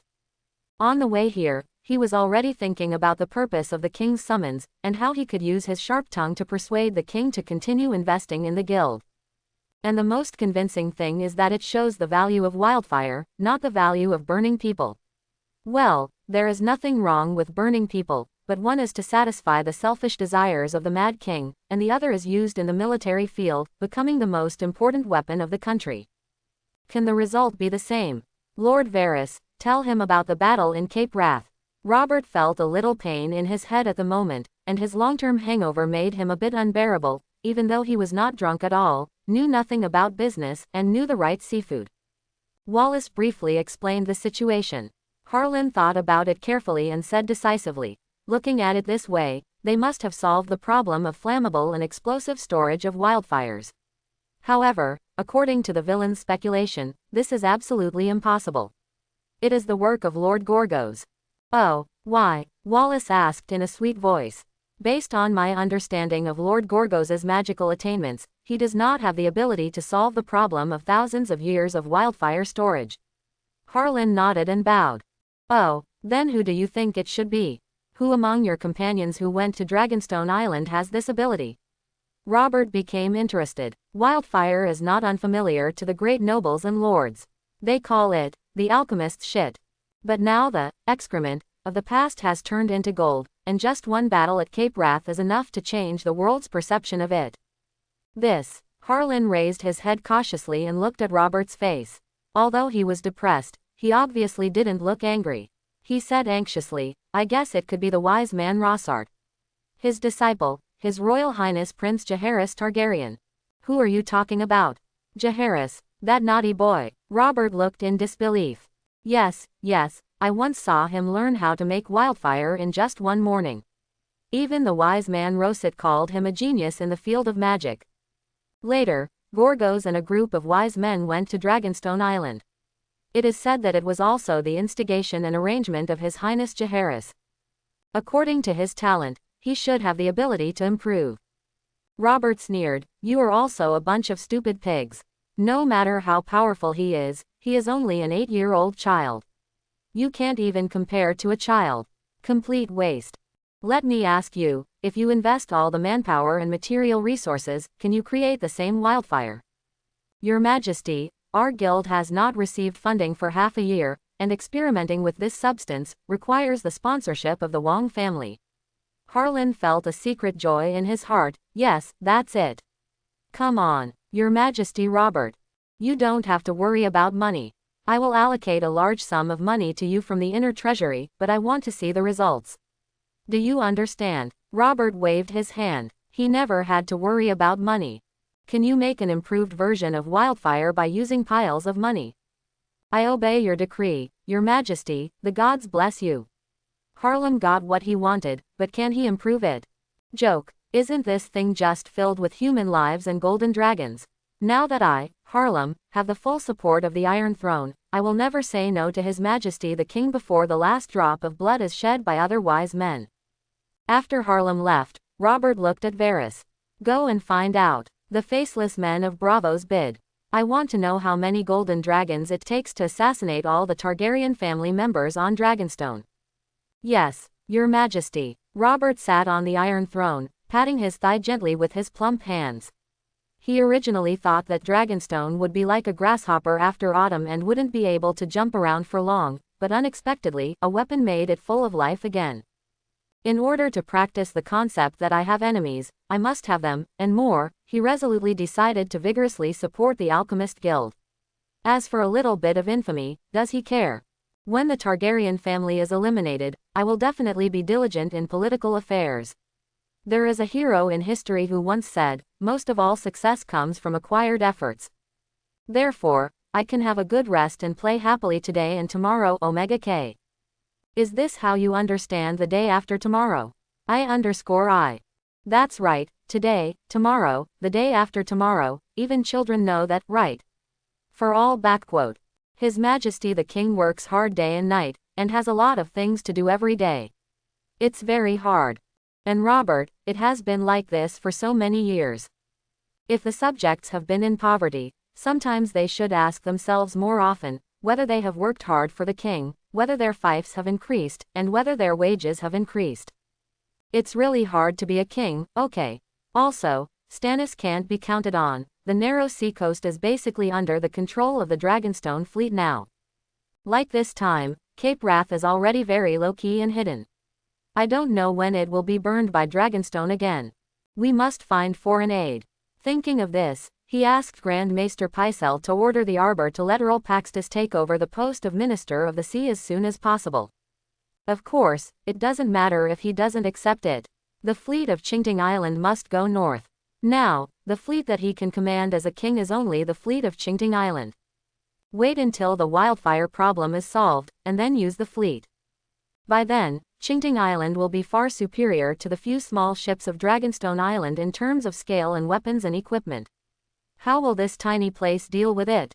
How to respond? Of course, respond politely. Jaehaerys was speechless. Are honest people exhausted these days, or what? Have you eaten your rice? Did the honest man offend you? Young master, I am an idle prince, but you forced me to become the Minister of Finance and the Minister of War. Do you still have the nerve to let me continue as foreign minister? Let's just order billion, okay. The kingdom is not rich, and I don't invite you here just to make a living. I am an 8-year-old child, and you are forcing me to take on multiple jobs. How can you bear it? More than half a month has passed since the surprise attack on Cape Wrath. Jaehaerys finally found time to teach his rebellious brother, and was about to take a rest and practice his chi. Suddenly, the inner guard came to report that the Bravo's envoy arrived at Dragonstone by boat. I want to find the person who is talking about Dragonstone Island by name. He looked like he was coming with bad intentions.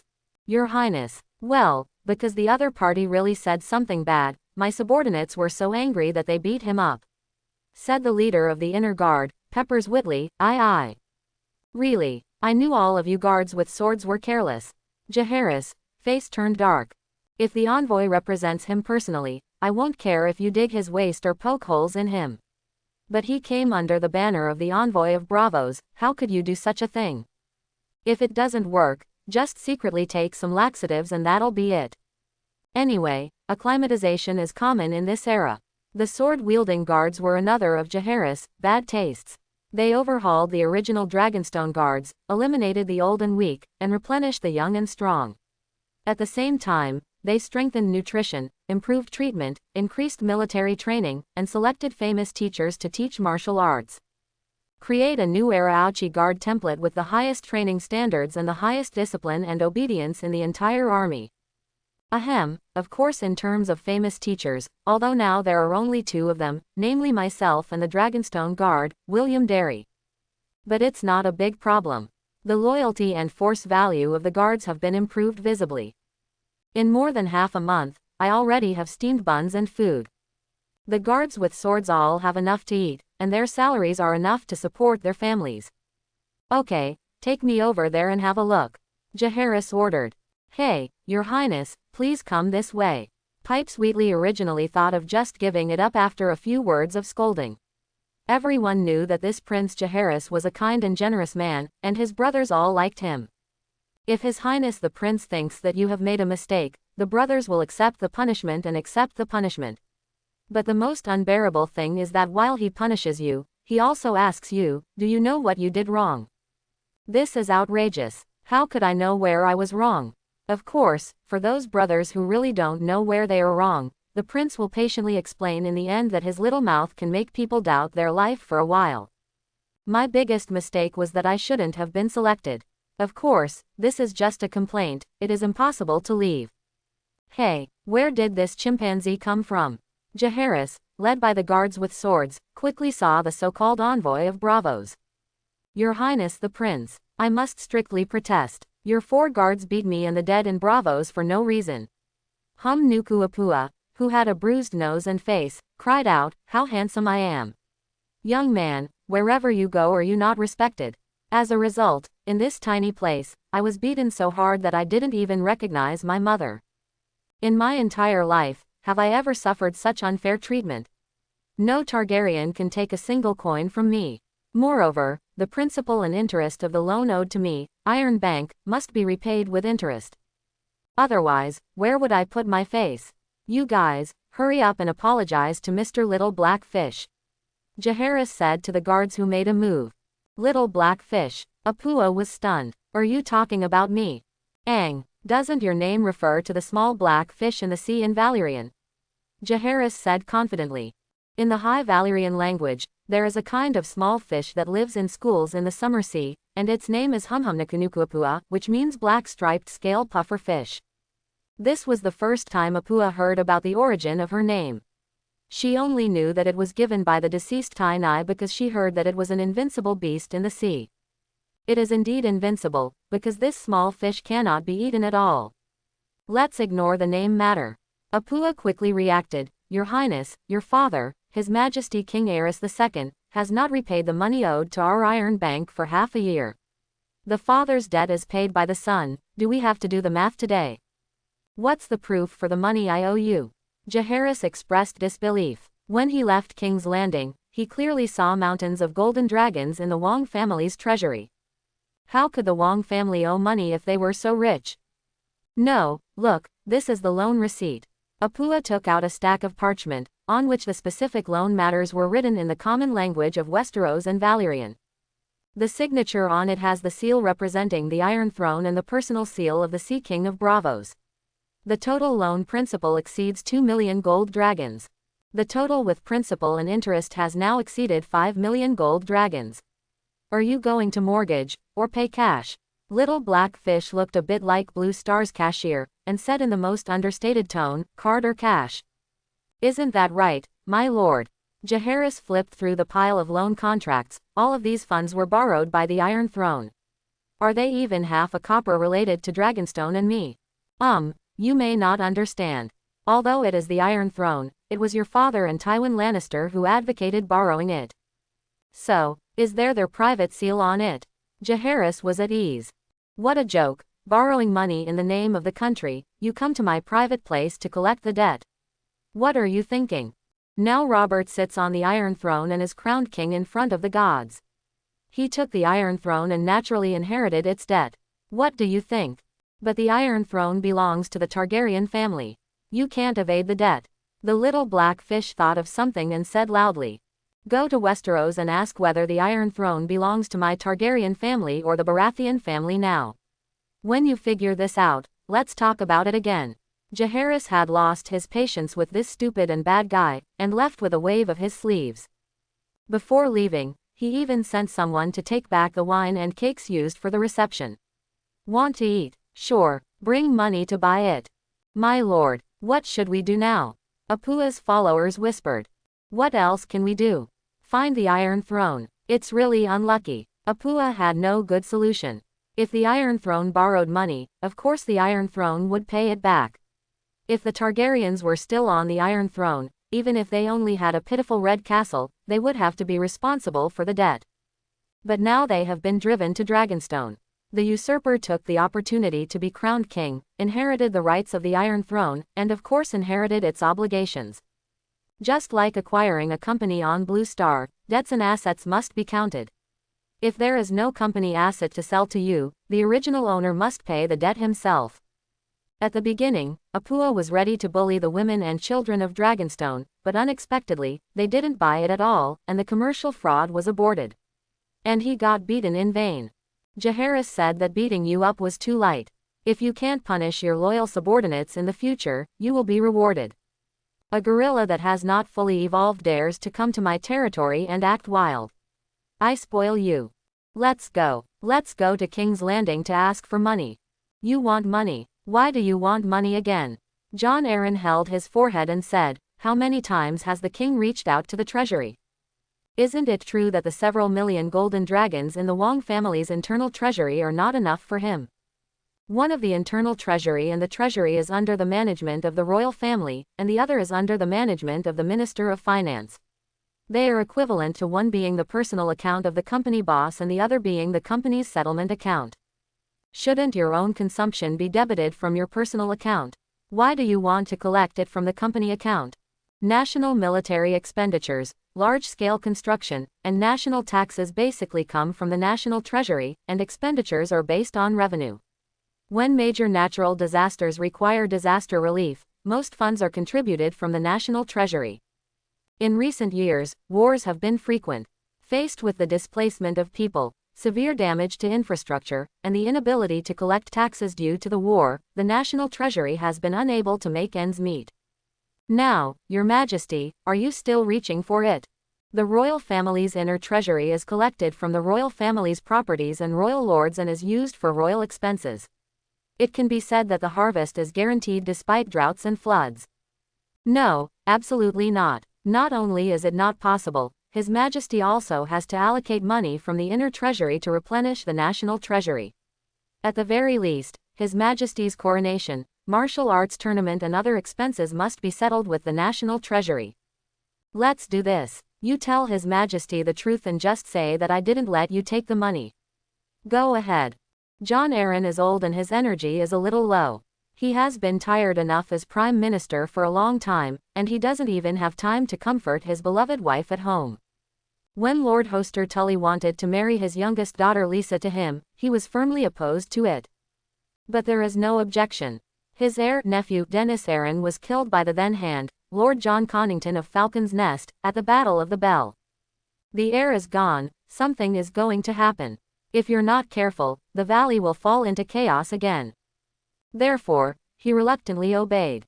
He and his adopted son Eddard Stark's weddings were held on the same day, and they married two daughters of the Tully family respectively. She really is a 16-year-old bride with 60-year-old husband, gray hair and red makeup.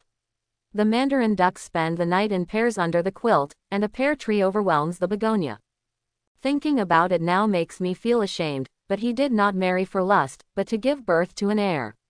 Now that Lisa is pregnant, the maester said that it is most likely a boy. After checking off today, go to Silk Street to buy some jewelry, silk and satin. Let my little wife know that I have romantic feelings. It's a pity that I was kept here before get off work. The throne room was brightly lit, a hall befitting his master's character. When Aerys II was on the throne, the lights were dim and the shadows on the wall were like ghosts with claws and teeth. But now that Robert came to power, it immediately became brighter. Oil lamps filled with whale oil and huge candles as thick as human arms dispersed all the shadows in the tall throne room. Oh, my good Lord Prime Minister is here. Robert opened his sleepy eyes on the Iron Throne, listening to the nigger below. He was so sleepy that he came up. If it weren't for the fact that this occasion was not suitable for sleeping, he would have slept in total darkness. Dear Prime Minister, I am the special envoy of the Sea King of Bravos, one of the keykeepers of the Iron Treasury. Humuluku Apua, Mr. Little Black Fish bowed in style and said hello. This is not Dragonstone Island, but the Sirius Red Castle Hall. Take a look around. Why, where are those magnificent tapestries from last time? What about the promised banquet with guests and guests? This is all gone. Is this how you treat the god of wealth in Westeros? My little black fish master. Bah, Lord Apua came here all the way from Bravos. You first gave me a good beating, then you chased me out like a dog, and then gave me a cold shoulder. Are you bullying me so that I won't get angry? No matter what today, I have to let you fools in Westeros know the power of my Iron Bank. Dear envoy, you have worked hard to come all the way. You seem to have come too suddenly. We are preparing a grand welcome ceremony for you tonight. What do you think? John Aaron is an old man. Although he can't figure out why the envoy of Bravos looks so embarrassed after taking over the treasury, he still knows that the Iron Bank is the largest creditor of the kingdom. Nowadays, the creditor comes to the door. Although he looks bruised and swollen, like a black gorilla, it doesn't stop him from being a golden thigh. Banquet. I'm a humble person, not as good as your king or prince, so why should we have a banquet like this? Little Black Fish dismissed it and finally found something familiar. I am sent by His Majesty the Sea King Farrago Antlion and the keykeepers of the Iron Bank to demand the debt of the Iron Throne from the owner of the Iron Throne. This. John Aaron's head exploded. Nowadays, there are horse races within the treasury. When thieves come, they have to leave a lot of bitter tears. How can there be money to pay back? My lord, the messenger has been tired from traveling all the way. Why don't you take a rest first and we can discuss it in detail tomorrow? Said the Prime Minister. Let's stabilize him first. I don't know who blindly offended him.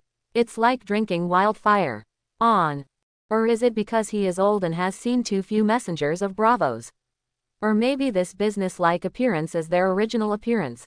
Apua didn't refuse. After 2 days of wandering at sea, he didn't pay much attention to food and drink on the ship. For him, he longed for a big soft bed with a velvet quilt and 2 cute little toys to accompany him. Got it. As soon as the messenger left, John Aaron immediately complained to Robert that there was no way he could be an old man in this country. You should find another talent. Father. Robert quit immediately. When I came to the strange eagle's nest city alone, you used your warm and vicissitudes of language to enlighten me not to be afraid. After my parents passed away, I suffered injustice outside, and you said you will be my child from now on.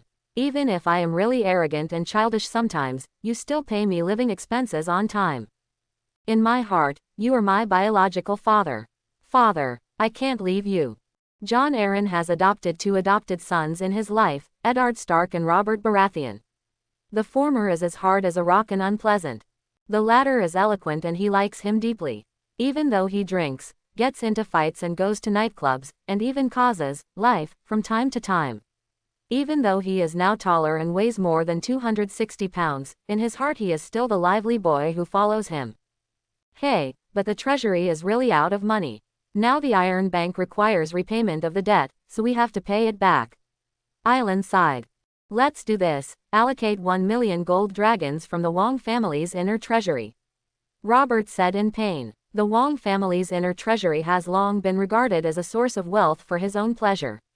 It is difficult for a rich man to be a man without money. Even the king's family doesn't have much food left. Then what to do with the rest? My officials came to report that the principal and interest of the loans over the years are almost 5 million gold dragons.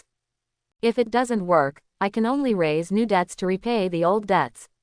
I heard that Lord Tywin's shit is all gold.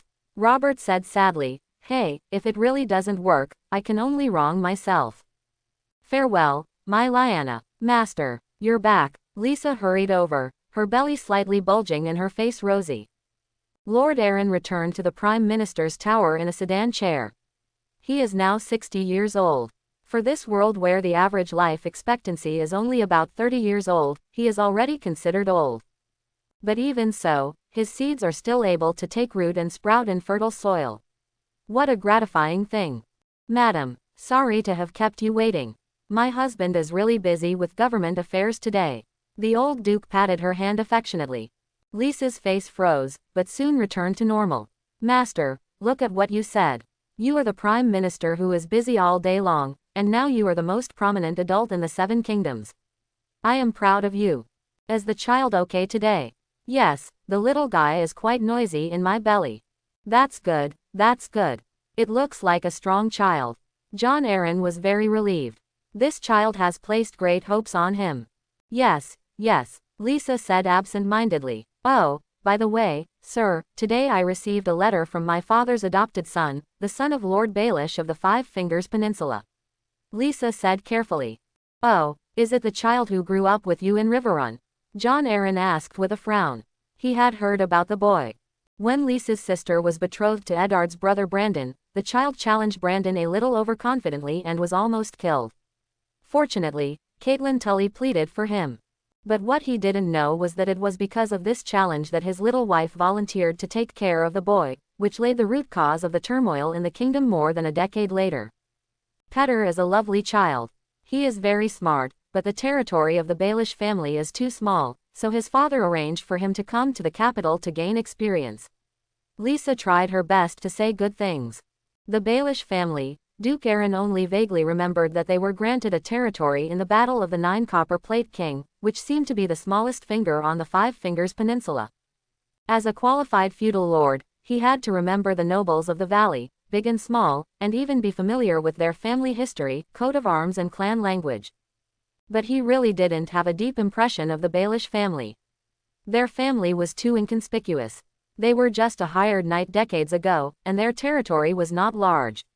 It was a small village with only dozens of households. It could be called a small noble among small nobles. If the current Lord Baelish had not forged a deep friendship with Duke Hoster Tully in the Battle of the Nine Copper Plate King, how could he adopt that boy as his adopted son as the top noble of the Tully family? It was because of this that the Baelish family was slightly known by John Aaron. That boy, John pondered. Master, his name is Petter. Lisa said hurriedly. Well, since he grew up with you, you can't let him live on the streets of King's Landing. John thought for a moment and continued, Silk Street is being rebuilt now, and the king has rewarded me with some shops. You can ask him to be a steward first. Ah, just a steward. Lisa pouted unhappily. Her playful look was very endearing. John Aaron admitted that his little wife was indeed a beauty. He wanted to hold her in his arms at this moment, but he touched his lower back and glanced at her bulging belly, and finally gave up this plan. When people reach old age, they have no choice but to do it. I don't know if the Grand Maester has any tonic. The old man is 10 years older than himself, but he is still a good teacher. He likes to teach young maids eloquence and craftsmanship, which is really enviable. But even if I want to teach my wife, I'm afraid she is not a good student, Aaron thought helplessly. Lisa went back to her room because she was pregnant. They didn't live in the same place, mainly because John Aaron snored loudly when he slept. Lisa was afraid that it would affect the baby's rest in her belly, so they lived separately since she became pregnant. As soon as she returned to her room, she saw the partition behind the door move slightly, and a short-haired man with a short stature and thin body emerged from inside. He was not tall but had a handsome appearance, and his pair of gray-green eyes seemed to have infinite magic. Just one look made Lisa's legs tremble and she almost fell down. He won't come in, the little man whispered. No, Lisa said with a red face, he almost never comes to my room, unless he needs it. But you are too bold. You dare to do it when he comes back. The short man sniffed Lisa's brown-red hair deeply, then buried his head between her slender neck and hills, and greedily stretched out his tongue. Don't, Petter. Lisa covered her mouth and moaned softly, if he finds out. Both of us will be killed by him. Hee, madam, don't you think it's exciting to do this? The man's low voice was like the temptation of the devil, and I'm not only brave, but also brave in other places. The man took off his breeches, and Lisa saw it with an obsessed look in her eyes, laughed foolishly, and squatted down obediently. It turns out that Lisa is a good student. Well, she is diligent and hardworking. Even if she is not mobile, she can deeply understand the most profound and ancient knowledge in the world. Not long after, when the two were dressed again, Lisa told Petter about her husband's arrangement, and he was obviously disappointed. With my talent, even if I can't become a courtier, it should be no problem for me to be a tax collector under him, right? Petter said angrily, this is a humiliation to me. Tisk tisk. Dear, didn't you just return it? Lisa said lazily. At this moment she really looked like a young girl. It would be great if he could humiliate you once and you could humiliate him back immediately. Besides, I hope you can stay in King's Landing all the time, so that we can meet often. Petter's eyes flashed, and he patted Lisa's shoulder. Silly child, you are already pregnant with his heir. After giving birth to the child, you will definitely put all your heart on that little guy. How can you remember me? How is it possible, dear? I swear I love you more than anything. Lisa said in panic. Swear, oaths are not trustworthy, you know me. Unless you do this, Petter whispered in Lisa's ear. This. Lisa's face turned pale. She touched her belly hesitantly. But last time, my father forced me to drink tansy. The maester said it might be difficult to get pregnant again in the future. Then don't look for me again in the future. The man's face was livid, and his words were no longer tender. Dear, don't be like this, can't I listen to you? Lisa looked at the man's resolute look, gritted her teeth and said resolutely. Anyway, she and he are still young, the soil is fertile, the seeds are excellent, there is no worry about planting.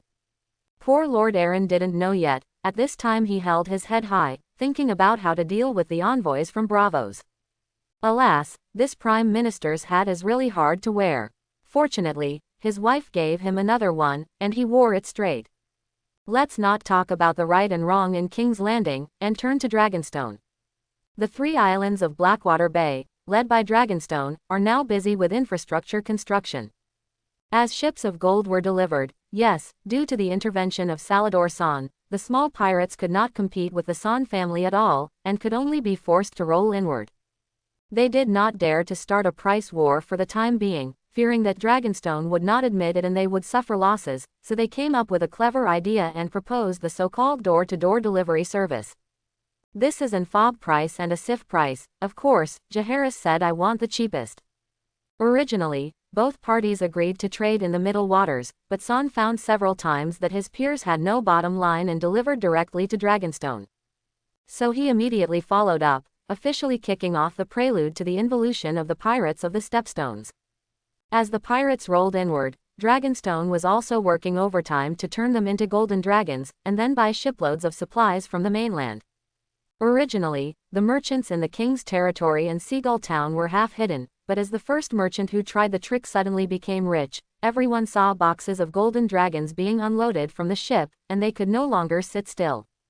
The wealthy merchants or representatives of the lords invited Luceres Valarian and Earl Adrian Celtigar to a banquet, treating them with the highest courtesy, and did not regard them as rebels at all.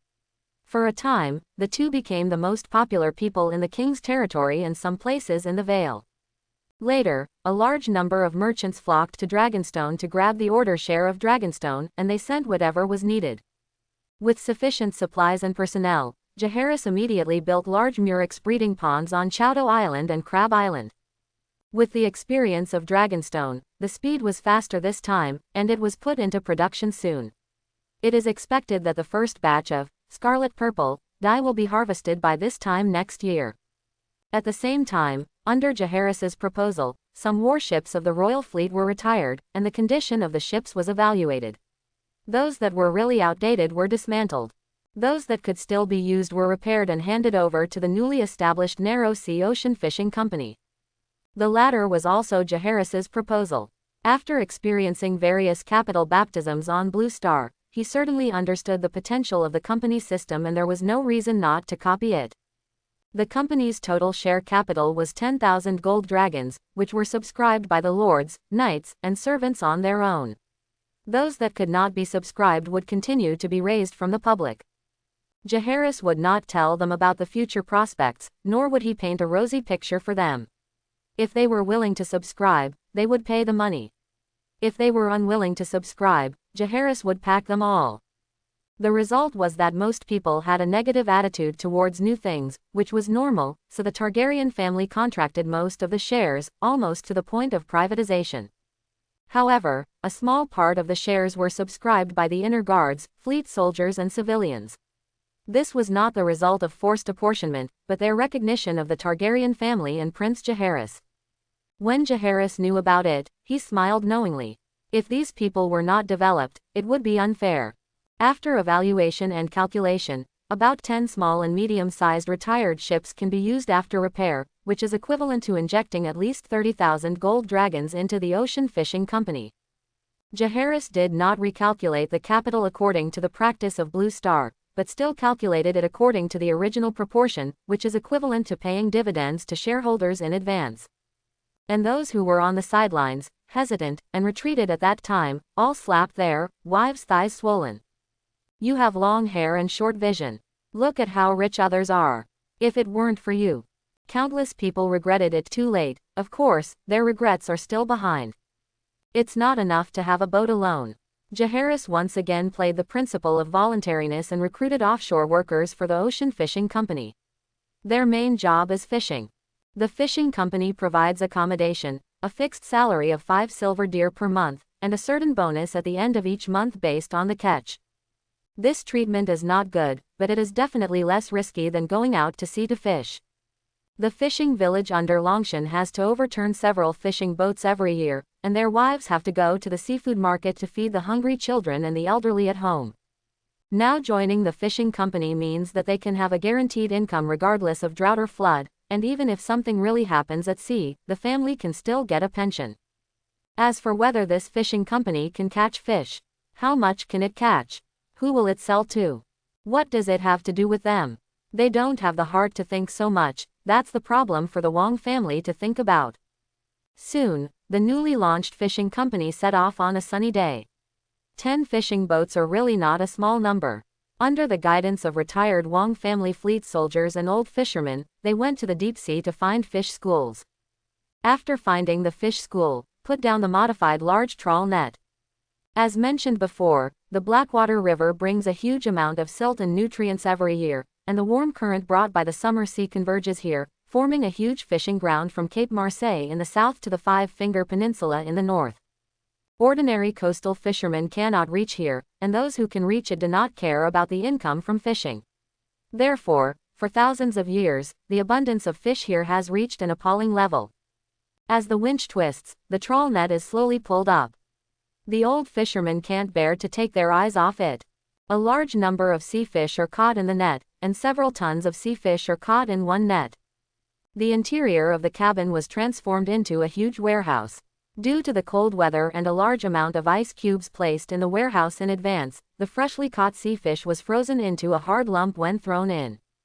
For some high-value catches, such as eels, marlin, lobsters, etc., they will also arrange for manual processing on site. Those that should be gilled will be gilled, those that should be gutted will be gutted, and those that should be raised in wooden barrels will be placed in wooden bucket.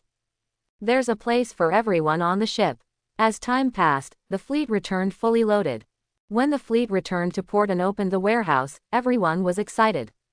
In the final weighing, the 10 boats caught more than 100 tons of fish. After people were happy, they began to worry about the disposal of the catch.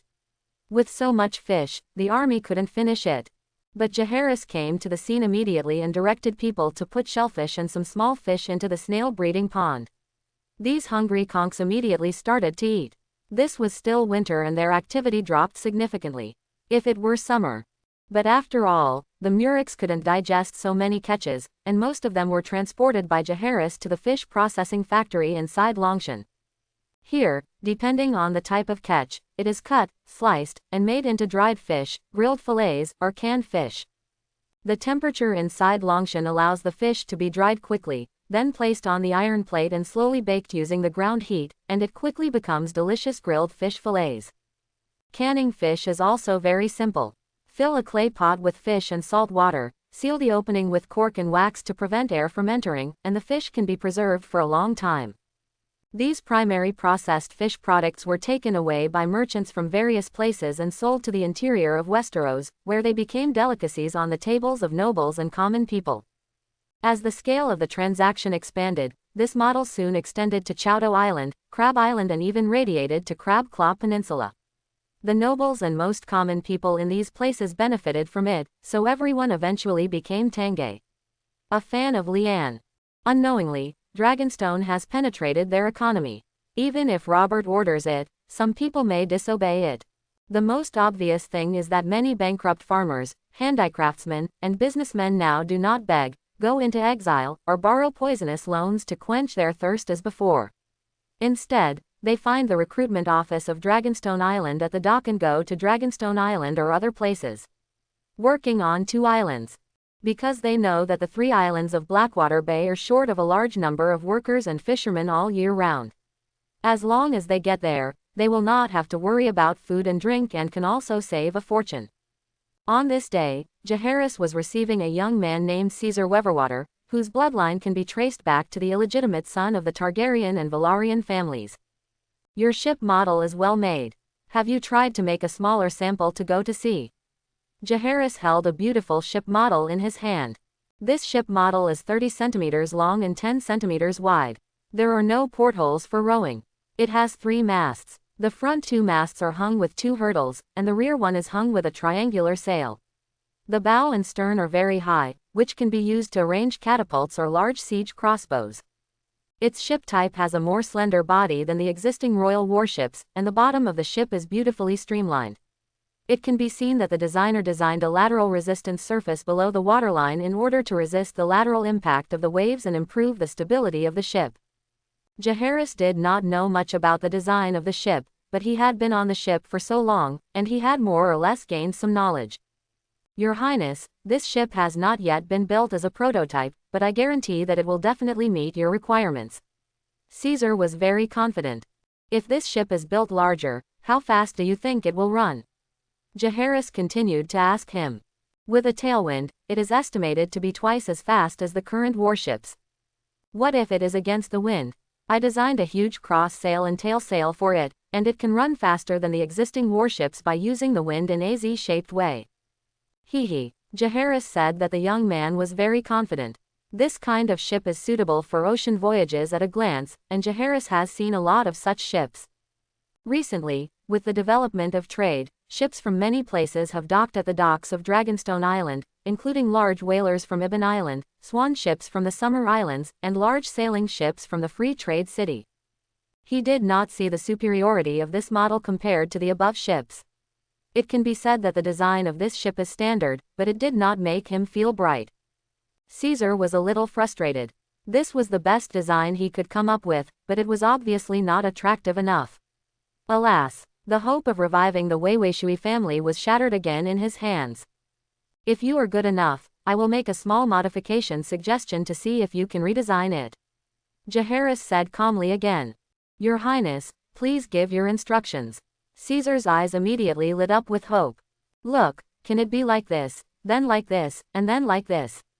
Jaehaerys took a quill pen and casually scribbled on a piece of parchment. The boat he drew was no different from a child's graffiti. As Caesar listened, his eyes gradually became bright, but at the same time he fell into trouble. Although the ideas proposed by His Highness Jaehaerys were novel, the requirements for construction technology and materials were too high.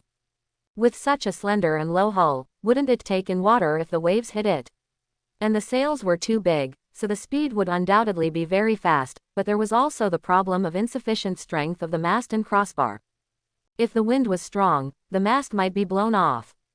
Okay, this is my immature idea. Go back and think about it and see if you can come up with a mature design plan as soon as possible.